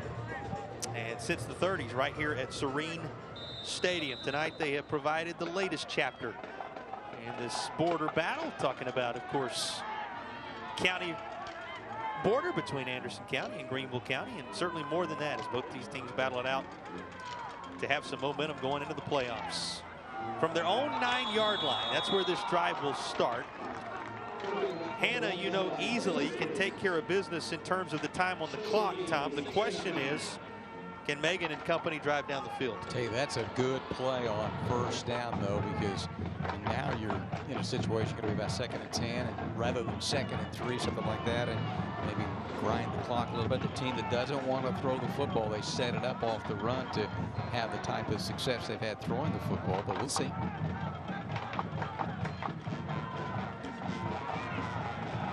Well, good rush here.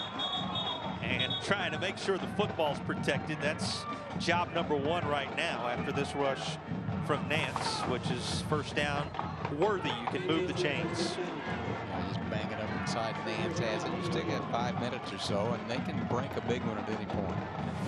Very careful with the football from here forward. Talk about a game changer. Everybody looking at through. It's a Greenville awning.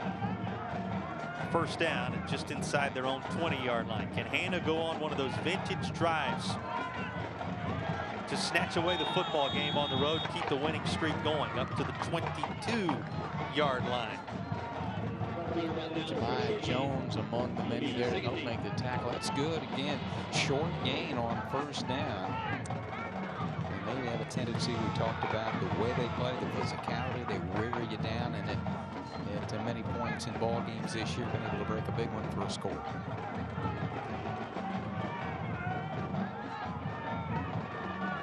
Second down and a long 8.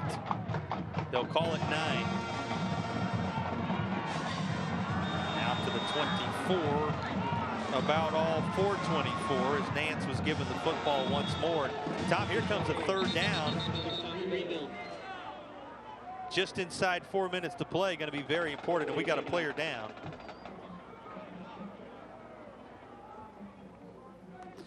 We'll take the break while they tend to the injured Greenville Red Raider. Hope to come back with a good report for you on the other side. Greenville County Schools requires fans to stay in the stands during the event.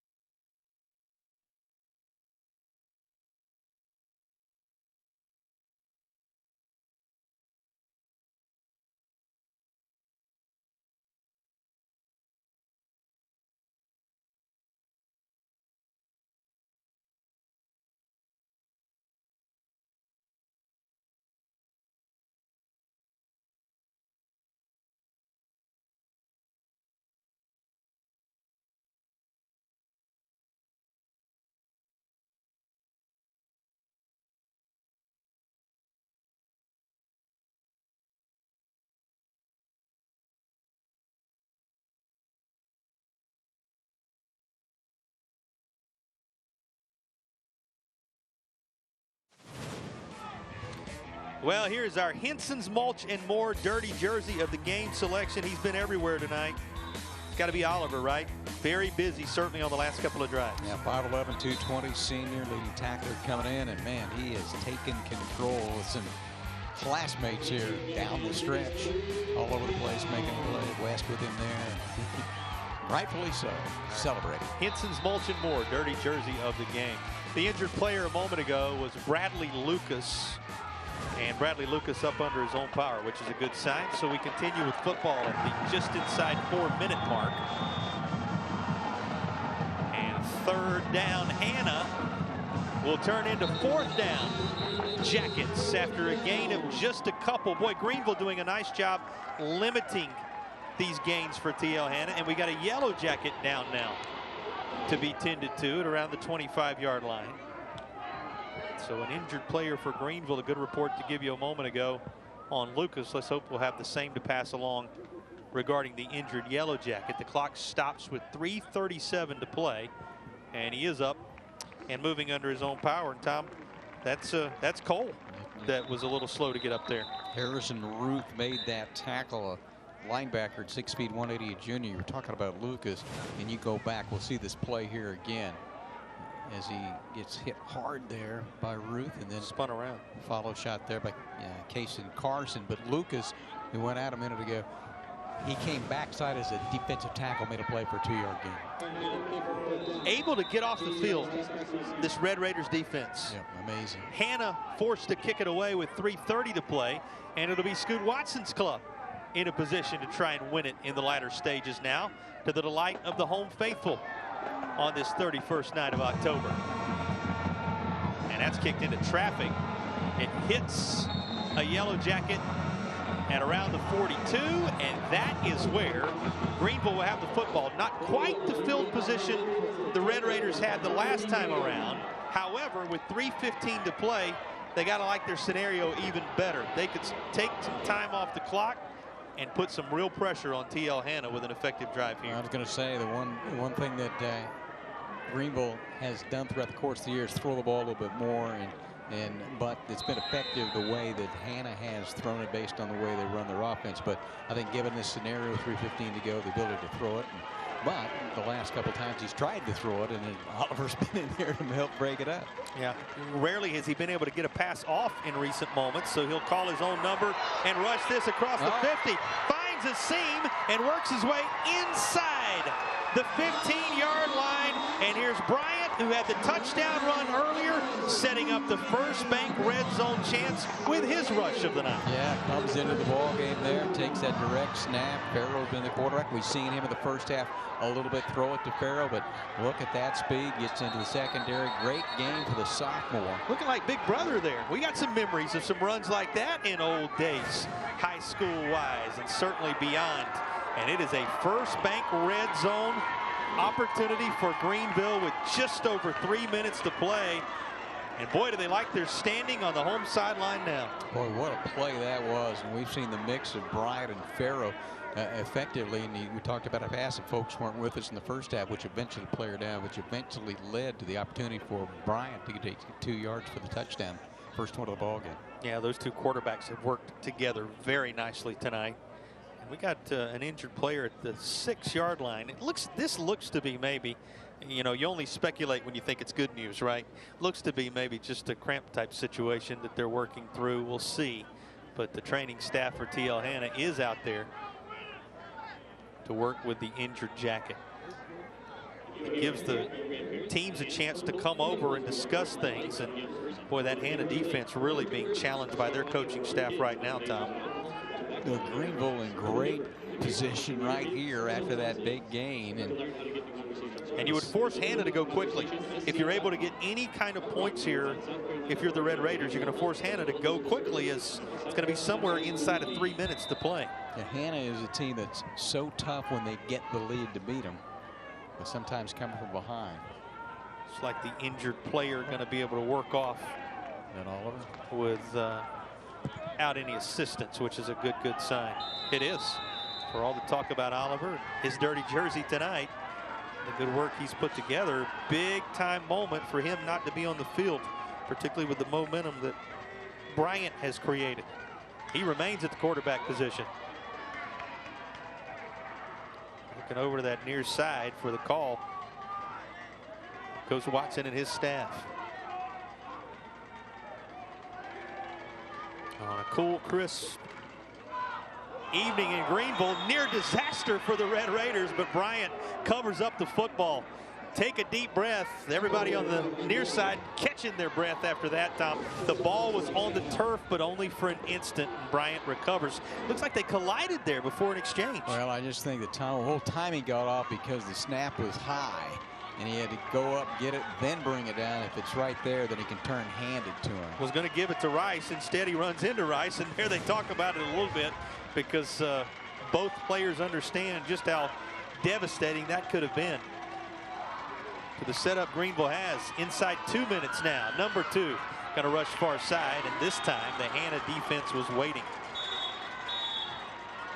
Yeah, that was Connor Ash, 5'11", 230 sophomore defensive end. I think Walker Kelly was in the GA as well. This is not yet a comfortable field goal scenario for high school kickers. Now, you got some good ones out there, but not a sure thing when you talk about this location on the field, Tom. You'd like to be a little closer, more in the extra point range when you're talking about winning a high school football game in most occasions. Yeah, you're right about that. And we've seen the proliferation of kicking in the collegiate game. But they're getting ready. Yeah. That's Alex Woodhouse. Woodhouse making sure he's laced them up. Everything is in order should his number be called in an effort to win the football game. We'll say this about our kickers. Both of them have been perfect on the PAT tries tonight. So, you know, good signs in the kicking game should it come down to that on either side. Right now trending that way potentially for Greenville, though this offense would like to finish it off in a different manner. Back at the quarterback position is Farrow again. And he drops the throw. Plenty of real estate on the near side. He'll sling this toward the back of the end zone. It is tipped away, and a flag comes in at the end of this. First of all, nice defensive play in the back of the end zone to swat that aside. And then with Farrow getting up from the turf, you kind of have a window into what this is going to be, Tom. Well, let's watch the end of this play here. As Kelly, I think, hits him. Jamari Williams comes over, makes a really nice play. We'll watch the end here and see what happens. Yeah, that play by Williams, tremendous. But it is this that drew the attention of our officiating crew. And now, there he goes. Yep, and it's going to serve to move Greenville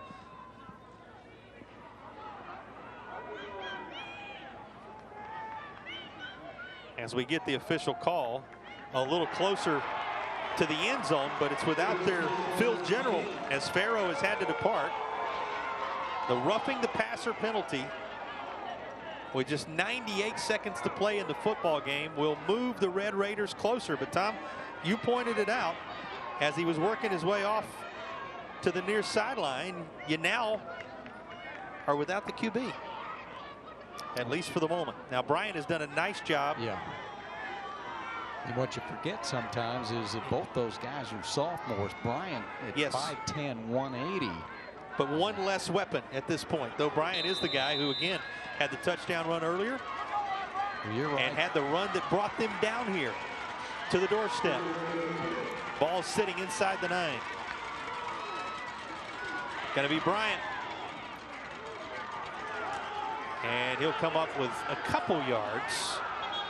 Other thing this is going to do, Tom, as they unstack them, the other thing this is going to do is take even more time off that game clock for Hanna to respond if Greenville can get points. Yeah, you'd like to score there, but I think you get the ball in the middle of the field as well, too, right now. Well, not only that, but again, the added benefit of not scoring, you're leaving a lot less time for Hanna if you're able to ultimately put some type of points up. Here comes second down and goal. And we are inside the final minute. Greenville scored on its opening possession 3 times. T.L. Hanna has pulled alongside them, but the Red Raiders have never trailed. And that's going to be movement.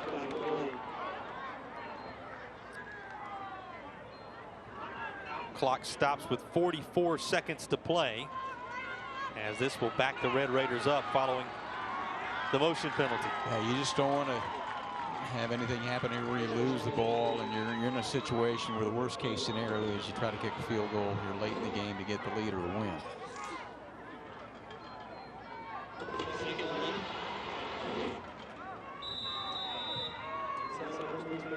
Clock runs inside 40 seconds to play. First Bank red zone chance for the Red Raiders. Will they paint the night in those trademark red colors with a victory in front of the home faithful to close out the regular season? That's what's in the mind of Coach Watson and company as it goes inside 20 seconds to play. And play clock to 27. You can see if he calls time here. Third down, goal, and timeout taken by Greenville. All right, Tom, walk us through the scenario. Don't do anything where you lose the football, A. don't have another penalty where you push it back a little bit there. Be sure you hang on to the ball, and you see. Wouldn't you like to be in the mind of Alex Woodhouse right now? Woodhouse, who is getting set for what could very well be a game-winning moment, and this is much closer, as we were talking about earlier, to extra point range all of a sudden, Tom, and he's been perfect on those tonight at 3 for 3. Yeah, and I don't think you just turn around and hand it off. Maybe just take the direct snap. You don't want to. We saw a mishandle a minute ago with a high snap and that kind of stuff. You just want to make sure you get yourself in position and have the opportunity to kick the field goal to win the ball. Work it wherever he wants it on the field from a hash and location standpoint. They're on the left hash right now. Again, 14 seconds on the game clock. Greenville in business, 3rd down and goal, and still up. Back to that left hash with 8 seconds to play. The clock comes to a halt. It'll be 4th down, and Greenville will have to take advantage right now. Good pressure up front, and eventually going to be knocked down by Williams on the backside. Going to lose a couple, and probably shouldn't make that much difference given where the location of the football is. But this is just outside the 10-yard line. So you're going to be looking at somewhere just shy of a 30-yard attempt for Alex Woodhouse, the senior kicker for this Greenville Red Raiders squad, who will be brought on to try and give them the lead with seconds to play. It's always interesting, the kicker, he's just by himself, Well, and how many times are they going to call a timeout, try to ice him? A couple of those left over there for TL Hanna's. Greenville ended up having the football here at the end. And credit the Red Raiders. They took the ball just on their side of the 50. They've worked it all the way down, and they have themselves in prime position to pick up a huge, huge win right here, Tom. Took it over to the 3:15 mark after they had forced the punt. You need a good snap, you need a good hold, and you need a good kick if you're Greenville. Alex Woodhouse, the senior, from the left hash for what would almost assuredly be the victory. It may not take the entire 8, but it's going to put Greenville in prime position. We'll see. It will be a 28-yard try for 29, and just as you thought they might, TL Hanna calls the timeout to try and ice him just a bit on this cold October night, the final October night of 2025.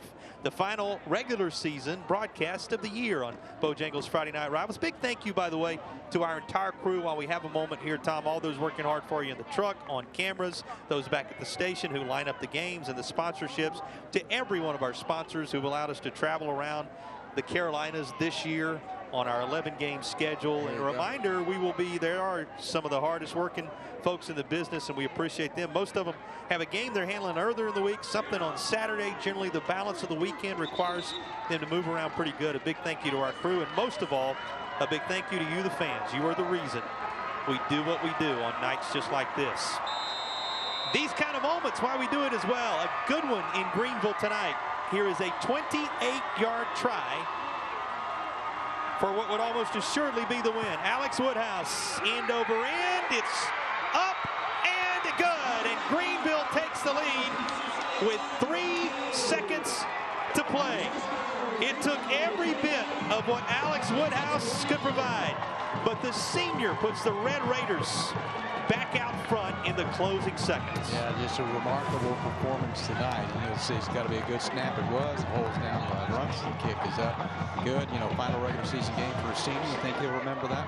Well, and it's probably a good thing they were on that left hash, Tom, because the way that one went trajectory-wise, he snuck it right inside the right upright. So you saw the struggle to get it back to that left hash by the QB at the end of things a moment ago. It paid major dividends as a big smile on the face of 2-9. A kick by Alex Woodhouse, and only 3 seconds remain for Hanna to respond. Greenville began the season with that perhaps improbable, certainly memorable win over Gaffney. Yeah, they may very well close it with a win over another team in black and gold. TL Hanna on the ropes here, and the winning streak Hanna had put together since defeating Burns, or since losing to Burns and defeating everybody since the rest of the year, now in jeopardy. Yeah, it averaged 40 points per game in the the last 4 games, and we documented that Greenville's given up more than 40 in 2 of the last 3, and both of those were losses. Red Raiders have never trailed tonight as they kick it away. And that's going to go out at the 1.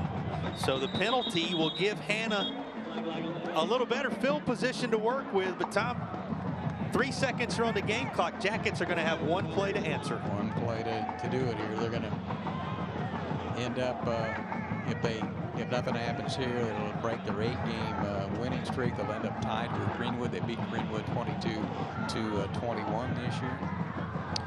Greenville led 7-0, scoring a touchdown on their opening drive. They were up 14-7. They were up 21-14.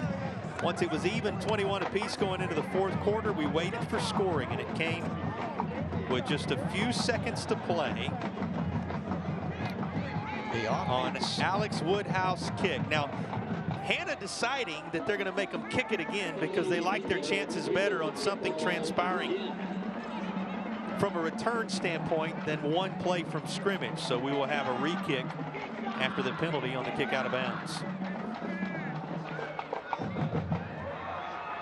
Well, the offense did what they needed to do, and the defense got the stops when they needed to. Particularly in the 4th quarter. Everybody talks about complementary football, and it happened here tonight on both sides. You saw it from the special team. Yep, you saw it from Coach Watson's squad. Yeah, don't forget to throw those special teams in there. It was a 28-yard kick that may very well be the difference in this one for Woodhouse. He puts his foot into this. Let's see what kind of return Hanna has.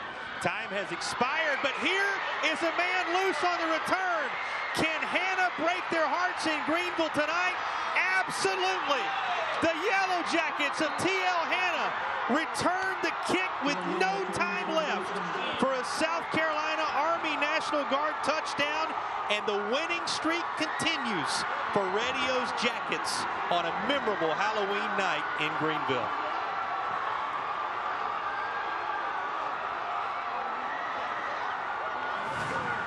The penalty on the kick out of bounds, and Hanna said we like our chances with the kickoff. Look at the march as he finds a seam up the middle and takes it all the way to the house. TL Hanna on the return for touchdown as the celebration begins. Cade Morrill under the bottom of that pile after the South Carolina Army National Guard touchdown has given Hanna a 27-24 victory in shocking fashion tonight.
Well, after a 28-yard field goal by Woodhouse, he kicked it off a second time after the kickoff out of bounds. And that's when Caden Morrell took off and flipped the script on the home team, giving TL Hanna its latest victory, perhaps the most improbable win of the year. Time ran out before he got it going, good Tom, and he took it the distance for a game-winning touchdown. And Radio's Jackets, as we often call them, these TL Hanna Yellow Jackets are going to have a tremendous amount of momentum rolling into the playoffs. Yeah, I mean, just a remarkable return by that young man. It's never over until it's over, and there's the thrill of victory and the agony of defeat. I'm going to go respect to ABC. I'm going to go to Jason Tone's comments about culture. The Jacket way, great effort. That 1% warrior mattering the most, and a we, not me mindset. All of which you saw in a never say die, never lose hope Yellow Jacket finish. And Tom, you know, you generally remember where you are and how you're dressed on the 31st of October, but you'll remember this one for a while, because just when you thought the Greenville Red Raiders had taken the game, the reins, and a lot of momentum themselves into the playoffs, TL Hanna has an improbable answer to snatch away the victory on the road. Had 3 seconds to go. That's it. Kick goes out of bounds, so make them kick it over again, because at least you have that opportunity with a better opportunity on the kick rather than taking it down there. I mean, obviously good decision to do that, and then the execution, and just got to the sideline and couldn't get him out of bounds there. I mean, a very, very difficult loss for Greenville, but, you know, give a lot of credit to Scoot Watson, what he's going to do here at Greenville. They were in a position to beat a really good TL Hanna team, but there's a reason TL Hanna's been successful over the years. We said there's a chance that if Greenville wins their home game in the playoffs that Coach Watson is expecting them to have, these two teams could meet again. Who would not want another dose of this? Going to be quite an electric ride back to the Electric City for the Anderson County crew, as TL Hanna's Yellow Jackets come away with a shocker on this Halloween night in Greenville. What a job by Hanna to not only, you know, control the game to some degree at times with the possessions they limited on the other side, but you got to remember, when we talk about snatching one away here, Greenville never led, or excuse me, never trailed, and Hanna, take this in for a moment now, Tom. Hanna never led until there was no time left on the game clock. Yeah, as it ran out as he was running down the sideline for the touchdown to win it. But they win it when it matters. And let's check in for the Bojangles Trophy presentation. Jason Tone and the culture he's helped build, known as the Jacket Way, getting ready to take another trophy back to Anderson County.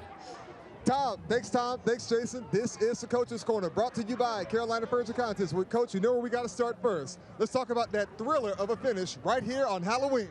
They never gave up. I was so proud of them, and they competed to the very end. I can't say enough about this team and their heart. Well, Coach, with tonight's win, y'all have locked in a 9-1 record. This is also part of y'all's 9-game winning streak as well. And guess what else, Coach? As an added benefit, this is also a rematch game, and for the second year in a row, y'all are taking home those bad boy bragging rights. What do you say? How proud of you are your team, Coach? Oh, I'm extremely proud. These guys have a heart of lions, and I'm so proud to be their coach. We seldom do this, but very seldom do we see an epic kickoff return like this. You know we got to get some questions for you in too. What was going through your mind in that moment, my man? Saw the hole open up and just ran.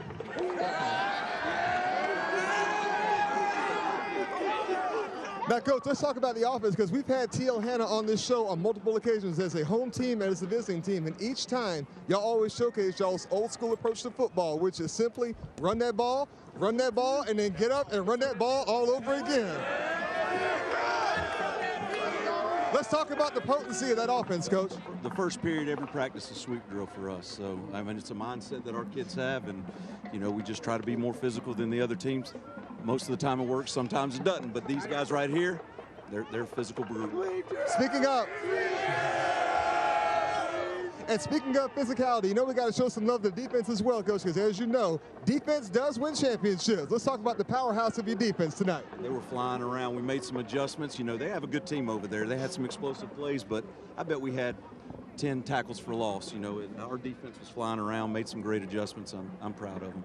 Now, Coach, this team has seen its fair share of Region 5A titles. You guys have locked in a 9-1 record. As we turn our eyes toward the playoffs, the question has to be asked, Coach, how far can y'all go?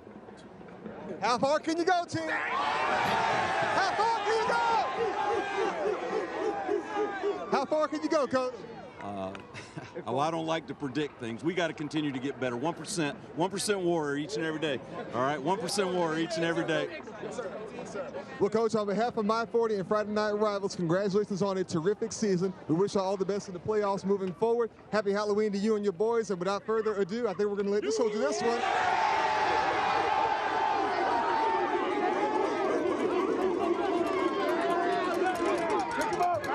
As young Caden Morrell reminded us, sometimes you simply in life see the hole open up and you run right through it.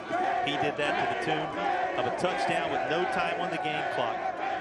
And again, a Hanna team that never led until it was all zeros, with the remarkable and memorable win on the road tonight against the Greenville Red Raiders. Well, a big thank you to our entire crew. What a way to end our regular season on Friday Night Rivals for everybody representing WLOS 13, WMYA 40, My 40. It's been a pleasure to walk you through this journey. Thanks to our entire crew working hard for you in the truck, working hard for you down on the field and at the camera positions, for Nelson on the field, for Tom Van Hoy, my broadcast partner here, all those working hard at the station and even back in Baltimore gathering up the footage, Nashville for the high school division of Sinclair. The moon shines down bright on you because without your work and your efforts, these broadcasts would not be possible. And big thank you most of all as you see the names of those who make these events live to your living room a reality.